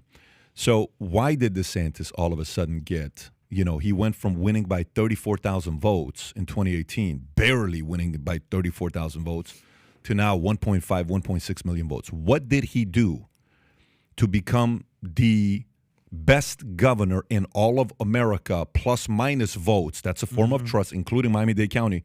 What did he do to become the number one governor in America? Well, I would say, first and foremost, name recognition is huge. He's now the second biggest Republican name in the country behind Donald Trump. So I think that's a big part of it. But how do you get How that does that name? I happen, think is though? what he's Because asking. I think the media is not nearly as anti-DeSantis as they were anti-Trump, and he sort of gets You got to part give of him it. credit though. No. If he's no. But I disagree with him. So I'm not trying to hide from it or whatever. Yeah. I understand that he did things that some people like. I don't like the things that he did. For example, he's against raising the minimum wage, even though 60% of Florida voters said they want to raise the minimum wage. He's against legalizing marijuana. He said it smells putrid, so it probably shouldn't be legalized. These are things I just disagree with. Now, where I will agree with you, there's politics and there's policy. On policy, I don't agree with him at all. On politics, I think he's a very good politician and he's dangerous and he could get elected. well, let me say this part. Okay, do you agree with the policies of New York, how they handle COVID? No, of course not. Okay, No. so COVID, I think, is a complicated topic. I'm not on. So there's some people on the left who I would describe as authoritarian, Yeah. where they said, "Hey, shut down the economy. Force you to wear a mask. Force you to get a shot." I'm not part of the authoritarian. you're not. No, You're no, I'm for not. them. No. Okay. Who would you say is in that camp? Gee, Newsom. I don't want to. Oh, you're talking about governors? Yeah. Yeah. Newsom was definitely. I mean, this is a guy who he didn't Cuomo. even allow outdoor eating, and then he was eating indoors at some restaurant. Yeah, no. So of you're course. fair and you're being reasonable in those areas. No, Yeah, but I would call myself a COVID centrist in terms of what policies I would have taken. like you in took the order to mitigate vaccine, it. you probably went through some of the Correct. stuff. Okay, yeah. So for me, do you see yourself living in New York long term? Like 20 years, well- will you be in New York? Well, I have family there, so I probably will always be around there because of family. But if it wasn't for family, no. Look, I mean, I'm the last lefty on the planet that loves Florida, but the reason I love Florida is the fucking weather. I am like the classic case of the seasonally depressed asshole Well, you know who what- needs to get in the sun ASAP. But you know what's crazy about here? Like, here's what's crazy about here. You know how, like, in California or New York, if you're on Republican or you're conservative or you're a capitalist, you may not want to brag about the fact that you are because it's a different climate that you have in New York and California. And if you go to Texas, certain parts of Texas, if you're on the left, I'm not talking Austin. I'm talking certain areas in Texas. If you go, you're like, hey, I'm a progressive, I'm this. You probably don't want to brag about it. You know what Florida says? We don't care. If you're going to come here, work, make your money, do all this stuff, come on down, man, if you're going to be doing that part. So going back to the question about policies and what they do with the money, DeSantis earns the right to say, here's how much money we want to use to do X, Y, Z. Are you guys up for it? I would entertain it because of how they've managed things in Florida so far. That's the part what I'm saying, that if we're going back to, I think we need to do more money to be something with Medicare and and I want to, why 45,000 people? Fine, no problem. First, earn the right on what you've done with the other trillions of dollars we've given you, the U.S. government. Now you fix that by getting rid of half of the people that all this wasted money. Now you can come back and say, guys, because we did such a good job with the last 7 times we raised taxes on you or your money you gave us, we would like to ask for the following. Okay, let's have the conversation. It's like a budget meeting. You're the CMO. You come out and you say, guys, last year I asked for $7 million for my budget. Okay, yes. This year I want to up it to $12 million. And you say, $12 million? Kyle, what are you going to do with it? Well, let me tell you what we did with the last $7 million. Last year when you guys gave me a budget of $7 million, here's how much we made. $600,000 was used for AdSense, for ads on Facebook. That $600,000 made us $4.2 million. The year before, we spent $300,000. We only made $600,000. Number two, we put an event with $2 million. That $2 million event made us $4.8 million. Last year, we did $1 million at the event. We only made $1.2 million. So my $7 million budget last year you gave us, I made you $22 million. That is why I'm asking for $12 million. And we say, you know what, Kyle? $12 million, you have $15 million. Because you've earned the trust to ask for more money. If American government was a CMO, they've done the opposite. We've given them the $7 million, and they've come back saying we need another $10 million. Yeah, I mean, I take your point. I think it's a reasonable point. My only disagreement would be when I look at the government, it's not just a monolith. There's so many different parts of the government that do different things and are responsible for different things. And so if you tell me, hey, we're going to take X amount of money and we're going to put it directly into, say, Medicare or Social Security, or some program that what's the Children's Health Insurance Program or whatever it was, which gives health insurance to kids. If you say we're going to allocate this exact amount of money to this, then I say, oh, definitely, I'll sign on the dotted line right now. If you tell me, it's going to go towards some subsidy to some asshole who doesn't deserve to get that subsidy, then it's a totally different conversation, and I agree with you completely. So I think it's bureaucracy is complicated. In general, bureaucracy can suck if it's not efficient, right? But certain parts of the government I like better than other parts of the government. Were you going to say something? Well, I wanted to talk about a story that you brought up. I don't want to shift gears, though. I want to talk about a story that you brought up about this story. It's on page 7, you talked about 2/3 of Americans are now living paycheck to paycheck. Right. Right. Yeah. You cited that. It's a recent story, right? How recent? But it's always been pretty bad. Yeah. That's my point. Yeah. And that's kind of where I was going with this. And I'll just kind of say, Payments released its latest survey showed that as of November, 63% of American consumers are living paycheck to paycheck, a 3% increase from the previous month, but roughly the same time as last year. So if you look at the headlines, it's like, holy shit, 2/3 of Americans are living paycheck to paycheck. What's my point with bringing this up? I've been in the finance space for 15 years. I've been a major advocate of personal finance and personal responsibility for 5+ years. That's how I even got into the social media world, which now turned into business and entrepreneurship and everything that I do. But I've recognized that 2/3 of Americans have been living paycheck to paycheck for decades. Right. Yeah. Okay. And where am I going with this? So personal responsibility, personal decisions, personal finance. And this is kind of revisiting like the conversation of like, well, if you make better decisions as a dad and do better than our friend over here, of course your kids should benefit from that. It's not everything is equal. So I'll give you a little anecdotal story. I used to go do a lot of man on the street interviews. So during COVID in 2021, I would go down and interview all the spring breakers. And two people on the same street, shout out to the people on Ocean Drive down in South Beach that I interviewed back to back. I interviewed this girl and I was like, what up? Did you get a stimulus check? She's like, oh yeah. How much? $1,800. She goes, nope, I got $6,400. I go, $6,400? What's PPP up? loan, right? No. She had dependents. You get $1,800 bucks or whatever it was, $1,600 per dependent. Don't beat me up if it's $1,600 or $1,800. I don't remember what it was. I didn't qualify. But okay, I'm like, well, amazing. You got $6,400. I said, how much did you spend on this trip to South Beach? She goes, $6,400. I was like, holy shit, you idiot. You spent all your money on this trip to South Beach. All right. Good luck out there, baby. Then I go interview another guy. I was like, hi, what's up? How you doing? He's like, spring break. I'm out here. I go, how much did you get for spring break? I'm sorry, for your stimulus check. He's like $3,200, right? I guess he's got a kid or a wife or whatever it was. And I go, how much did you spend on this trip? He goes, $1,000. I go, oh, what'd you do with the rest of it? He goes, oh, I put $1,000 into my Roth IRA. I put another $1,000 into my savings, and I used another $1,000 to actually enjoy my life. I go, respect to you, bro. So these individual decisions that you make have a major factor in what you do with life. Let's take that deeper. Let's say you're that exact same girl that spent $6,400, and that exact same guy who only spent $1,000 on his vacation and pumped a lot of his money into his retirement account, into his savings account. God bless you. Or maybe he paid off credit cards, or maybe he's just saving up for a down payment on his loan. But okay, so now say that girl, in her free time, 5 hours a day, she knows every show on Netflix. She's watching Game of Thrones and Game of Thrones Part 2 and House of Dragons.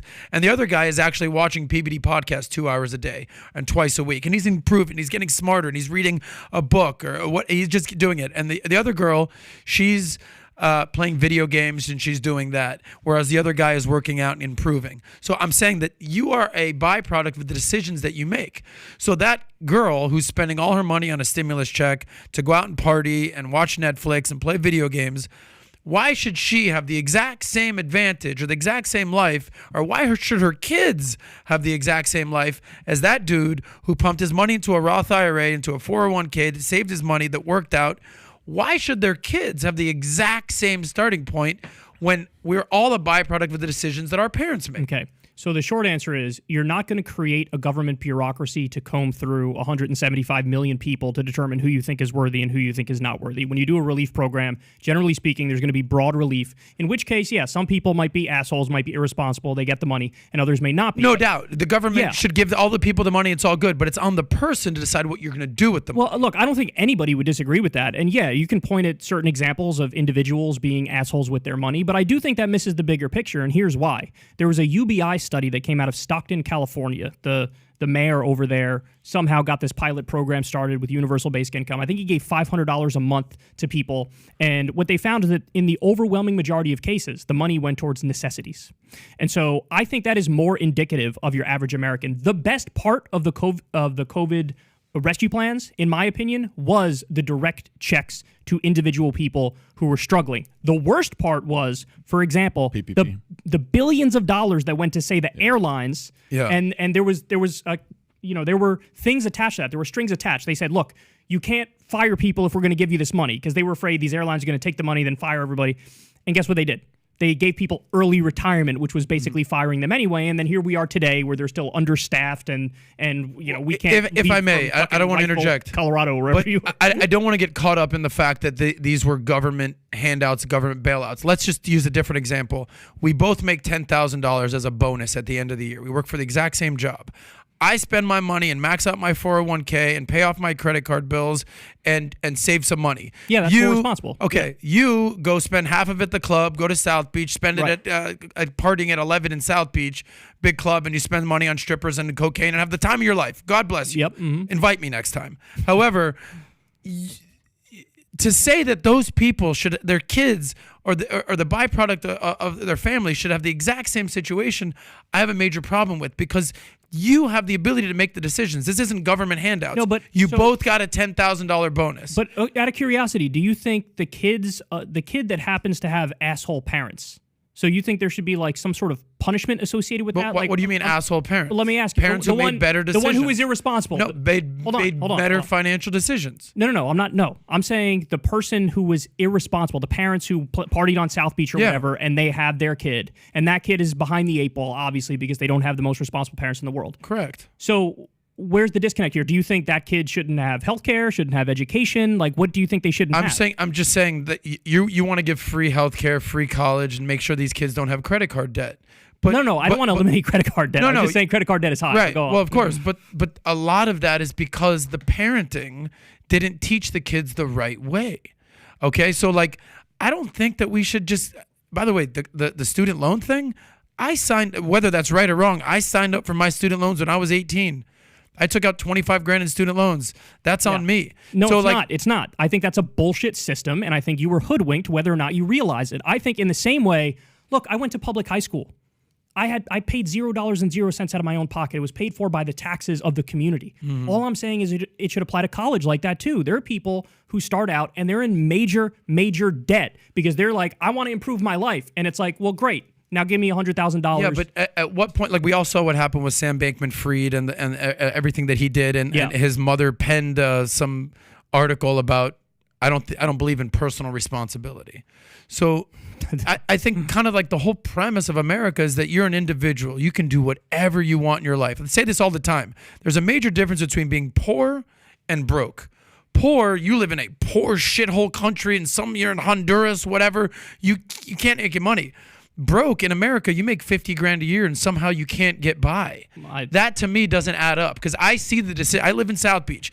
I see the decisions people make on the weekends. They spend $300 at a bar tab when they should have fucking stayed in that night. Do you have and that person ends up paycheck to paycheck complaining about inflation, whereas that is money that they should probably have just saved. Okay, but they want to do things that their friends are doing and they want to keep up with the Joneses. My question for you is very simple.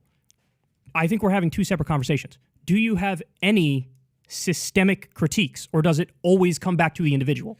The systemic critiques are fair, meaning I think we all agree that the system is messed up. But if you think that at the end of the day, what's easier to fix? The system with a $30 trillion GDP or your life based on $50,000?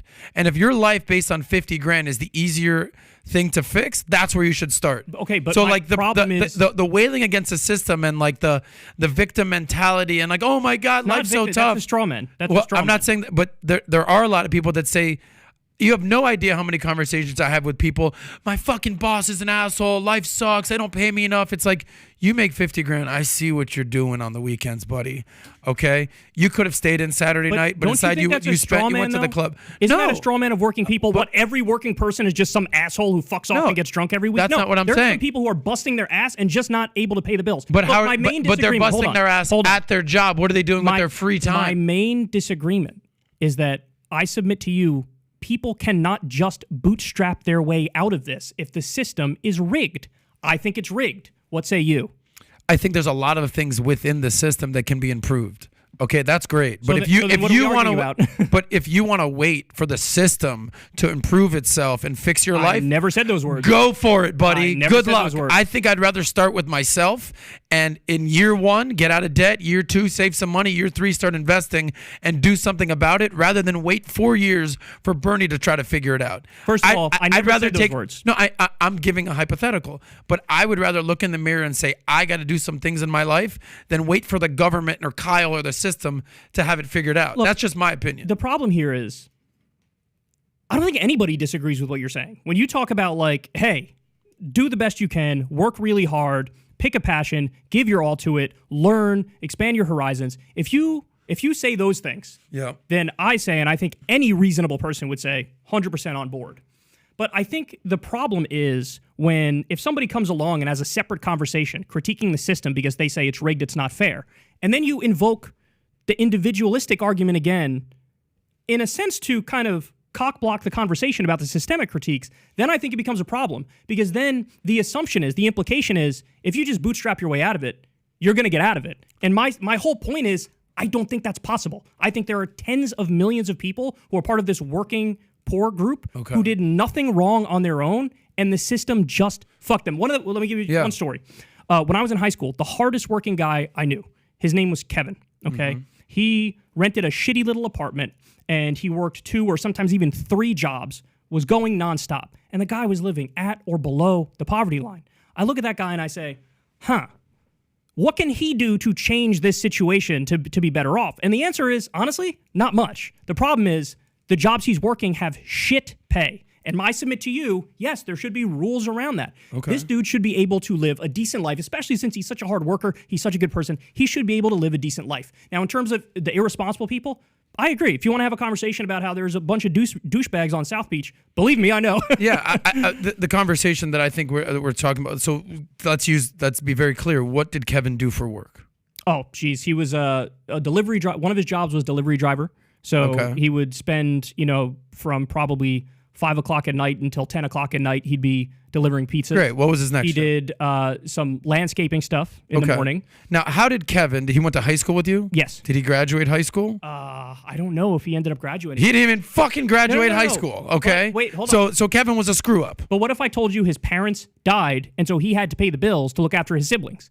Then would your calculation change? He needs to earn money right now, so he goes to do something to earn money right now? Okay, I'm just saying that graduating high... Okay, that's great. I feel horribly for Kevin. But the reality is, and everyone has a sob story. We can go down the line here. Well, the guy that graduated high school, his parents died, but his parents were disabled, but he still figured it out. Like, oh, this person was black in an all-white school. We can go down the slippery slope of like, oh, this person had it worse than me. But we're focusing on Kevin.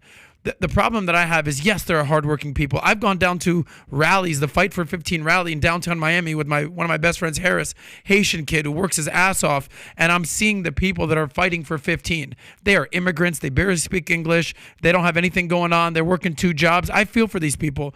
But what we are in agreement on is that during their time of work, making those deliveries, respect, they're working their ass off.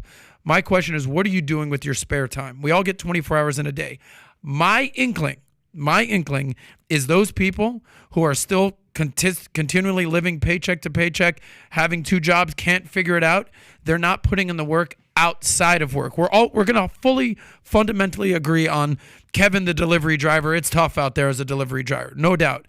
But my question is, when Kevin goes home, is he putting on Netflix or is he watching videos that will improve his life? Yeah. I think most people would rather put on Netflix.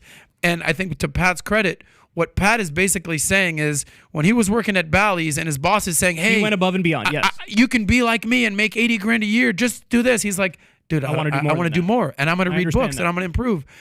But it's outside of the working hours. That's really what it comes down to for me. Yeah. Those people that are fighting for 15, I'm wondering what they're doing outside working hours. Yeah, I believe in a good beer, a football game or an NBA game or something. Like, I want people to have that leisure time, that relaxation every single time. Sunday, though? I mean, if you work full-time, yes. If you work full-time, I think you should be able to live on that wage. Yes. But that's not how life works, though. I know, but I want to make it that way. That's why we're talking. That's why we're arguing. Yeah, but it's not. No, and by the way, first of all, I got to tell you, I didn't know if I was going to like you or not. I'm being very honest with you. I can't tell you how much I like you. Like I can't wait to have you back on again. And I'm being very sincere with you. I'm like, I can't wait to have you back on next year and multiple times while we're doing podcasts. The feeling's mutual, by the way. I was very excited to come in here knowing that we don't fully agree. Yeah, I find that interesting. But there is you're a true believer, and that's an easy conversation to have. But to go back and talk about, like, I would like to see everybody be able to take a Sunday off. It's just not reasonable or logical for the following reasons. Let me explain why. Let me explain why. I'll go further when you're done. So like when people get married and we have this idea of what marriage is like, okay? And you get married, like, oh wow, I didn't know these 73 different things. This idea about having kids. Let me tell you, 90% of having kids is very difficult and annoying. 90% of having kids. So it's to say, you know what? I would like every mother, new mother that had a baby to have their Sundays off to do whatever. Yeah, that's not logical. It's not reasonable. Yeah, I would love every startup person that's starting a business to have their Sundays to themselves. Not logical, not reasonable. I would like every soldier that's deployed in Iraq, or, you know, I would like to have them. It's not like the war doesn't happen on Monday through Saturday. It's not like an international law. We only fight wars Monday through Saturday. No. Hey, I would love for NBA players to have Sundays off. No, they're going to play on Sundays. Hey, I would love these NFL players to have Sundays off to themselves. That's not reasonable. Hey, I would love these, people who are going to church and pastors. I want them to have Sundays off. No, that's your work. So the point being, anything big, anything worthy, anything that you're going to be very, very proud of is going to come with a timeline of you not having a life, okay? Having a kid, you don't have a life. When you're in the military deployed, you don't have a life. When you're running to get your MBA, you don't have a life.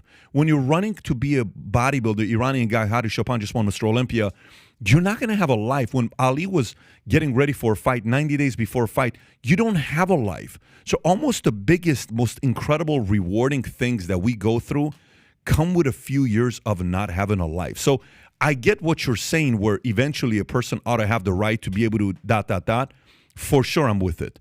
But to say, I want everybody to have a day, it's like saying, dude, your dream is going to be this demanding. Mm-hmm.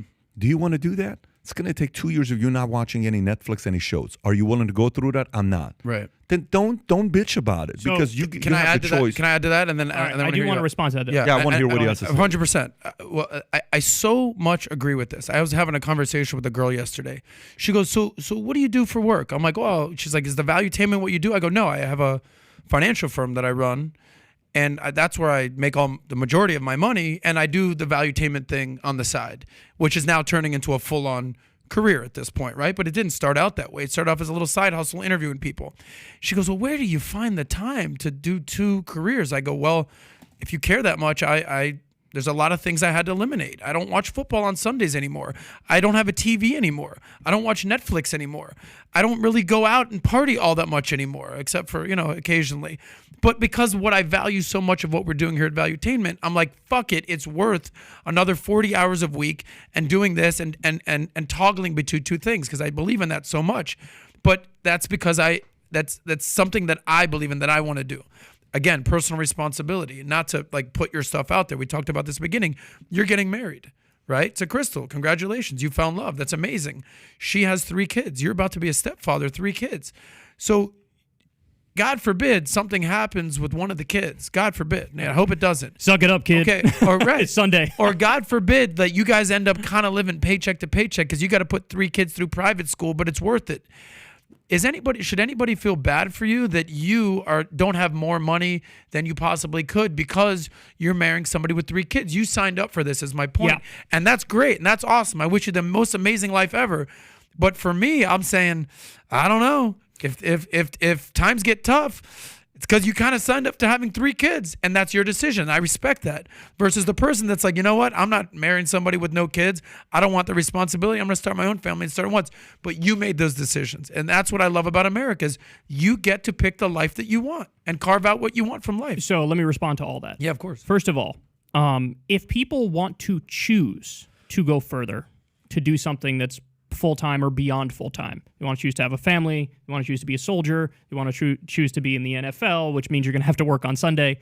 Obviously, I'm 100% in agreement with all that. You're talking to a guy who, when I first started, I literally worked from 10 a.m. in the morning to like 2 a.m. at night, 6 days a week, every day. Respect. Okay. Yeah. Yes. And So we now, but look, congratulate that. now here's the difference though. So that was a choice on my part to try to go after this. I think the disconnect here is there was a poll that came out years ago which found, I think the number was 18% of Americans feel quote unquote engaged at work. So in other words, only about 18% of Americans like their job. What do you do in a system where the majority of the jobs are jobs people don't really want to do, don't like doing, but we need these jobs in order for society to function? And that's where the conversation we were having before comes in.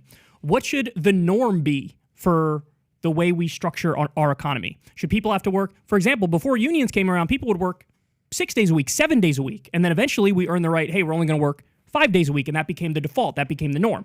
So again, if you want to choose to do something, by all means, go right ahead. I chose to work more than just, 5 days a week. But before I said I was going to go further, here, I'll go one step further. I think the norm should be a 4-day work week.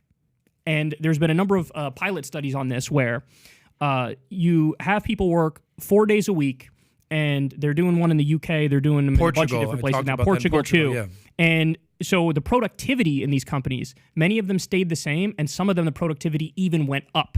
Because it turns out when you focus on something for maybe a shorter amount of time, but you give your all to it in that shorter amount of time, it's better than just sort of doing it nonstop without the leisure time to sort of recharge your batteries. I've seen a lot of those studies. I think a lot of them do have validity. Yeah.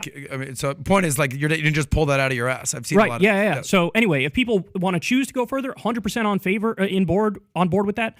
But I would also say I think the default should be a 4-day work week. And I think, again, I don't think it's a controversial statement. I think most people agree. In fact, I think you guys in your heart of hearts probably agree with this. If you work full time, you should make enough money to survive.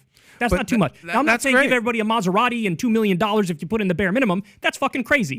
What I'm saying is if you work full time, you should make enough money to survive. And I fully agree with you. And then the 4-day work week, there's a lot of people that are doing that. A lot of companies are starting to do that, remote, not remote. But there's some people out there that you're like, take your 4-day work week and shove it up your ass. I want to work 6-7 days a week, and I want to build something. Work till you die, no problem. And those people, when they end up making $1 million or $10 million or $100 million, they shouldn't have to pay the price or pay more than the person who's like, look, just let me do my 4 days and I'm out. Wait, could you repeat that? I'm saying those people who choose to sacrifice and work 7 days a week, even though the bare minimum is 4 days, those people shouldn't have to pay more in taxes or have to feel the brunt of society, or their kids have to bear the responsibility of that because they chose to live a more, they wanted to have a bigger life. Yeah, well, I mean, our core disagreement there is going to be, I believe in a progressive tax system. I don't know. Do you believe in a flat tax too? Is that your idea? I think that's a good idea. Okay. I think the tax code at the end of the day is so freaking complicated. Anything you could do to simplify that would be ideal. That we totally agree. I would get rid of every single loophole deduction, make the actual rate on paper, make the nominal rate and the effective rate the exact same. I don't like this thing where it's like your nominal rate is this, but after we factor in all these 47 it's things. So complicated. Keep it simple. You familiar with the KISS principle? Yes. Keep it simple. 100%. And that's exactly what the tax code is now. We're about to wrap up here to finish up the podcast. This has been great. What you just said right there, when you're saying, the 4-day, throwing that part in there, some people are already doing this. Nothing new. That's been going on for quite a few years.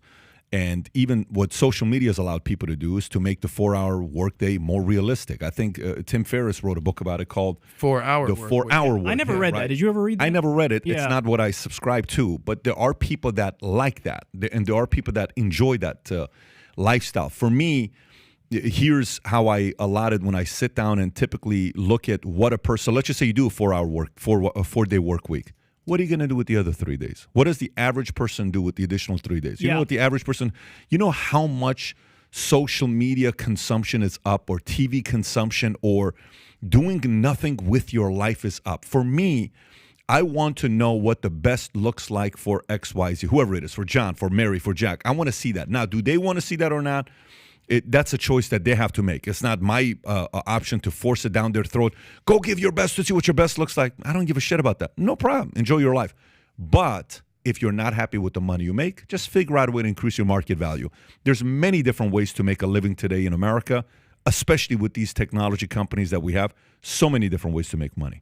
Anyways, Kyle. Can I give one more response go for to that? Yeah. Because I think you guys we'll end on a point of, I think, giant agreement, which is, my job, I talk about politics, economics, news, give my opinion on it and everything. But I do have a personal life philosophy that I abide by in my own life, and I would recommend if, If people like it, they give it a shot too. I call it passionism, which is very similar to what you just described, which is I think you get the most happiness and meaning and joy out of life if you have a thing that you like and you give your all to it and you leave it all out there on the field. And whatever that thing is, I don't care what it is. If you want to build fucking, toy sailboats, by all means, go ahead. You want to give your all to a sport, by all means, go ahead. If it's a particular profession that you enjoy, by all means, go ahead. But find something that makes you happy, almost like innately, where you get excited when you hear about it for whatever reason. You did it when you were a kid or came to like when you were older. Give your all to it, leave everything on the field, and then you'll be surprised what can happen and where that could take you. I mean, there's no promises. It's one of the reasons why I like the idea of a 4-day work week, because some people, they just don't make money off of the thing that they love. That's the unfortunate reality of the world that we live in. So for those people, I want to give them enough time to expand their leisure, enjoy their time, do something they love, even if it's not their main economic pursuit in life. But just give it your all and see where it takes you. And I guarantee you at the end of the day, you'll be happier, because with passionism, it's more about the process than it is the end goal.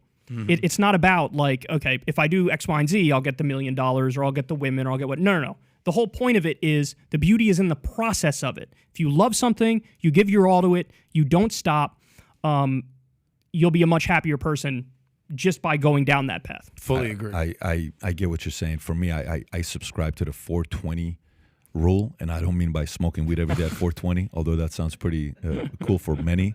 First 20 years, don't screw it up, man. Just learn a little bit about life. Second 20 years, make your money and really go make your money. Third 20 years, use that money to invest into your passions.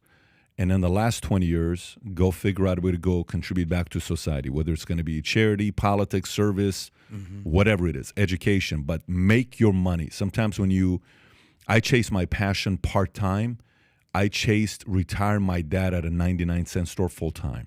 I didn't grow up saying I'm going to go sell life insurance for the rest of my life. I did that because I saw that as a vehicle to allow my dad to no longer have to work, because he worked at a 99-cent store for a long time. Pursued my passion nonstop, of course. But sometimes the concept with passion alone, it distracts you from doing things that we only have to do because we like it. Listen, a lot of things I've done in my life I did not like, that has allowed me to do the things I'm doing now that I love and like a lot. Mm-hmm. But there's going to be a phase that you're going to go through that you're not, even with kids, where I love having a conversation I'm having with my 10-year-old son. I love the conversations today. I love the conversation with my 9-year-old son. It's an incredible conversation today. There's a lot of times that I didn't enjoy what I was doing as a father. It was a very annoying thing that I was going through. Right. Anyways, Kyle, this has been a blast. Adam, I enjoyed you guys also having a banter together. It was purely class out of everybody that was here. I had a great time. We can't wait to have you back on again. Appreciate your philosophy. Appreciate you coming out here and giving your ideas to it. Guys, if you enjoyed it, give it a sub to the channel. Also, Rob, can we put a link to his channel as well, both in the chat and in the description, for them to go find his comment? He's got a lot of different things, opinions on a lot of different things he talks about. If you didn't catch it, he's also got a sense of humor. He's a funny, witty, sarcastic guy, which is my kind of a humor that I like. But Kyle, appreciate you for coming out. Guys, it was an absolute pleasure. Blast. Yes. Thank you very much. I think we're doing podcast again tomorrow. No, we're doing tomorrow. Home team. Zenner's going to be here.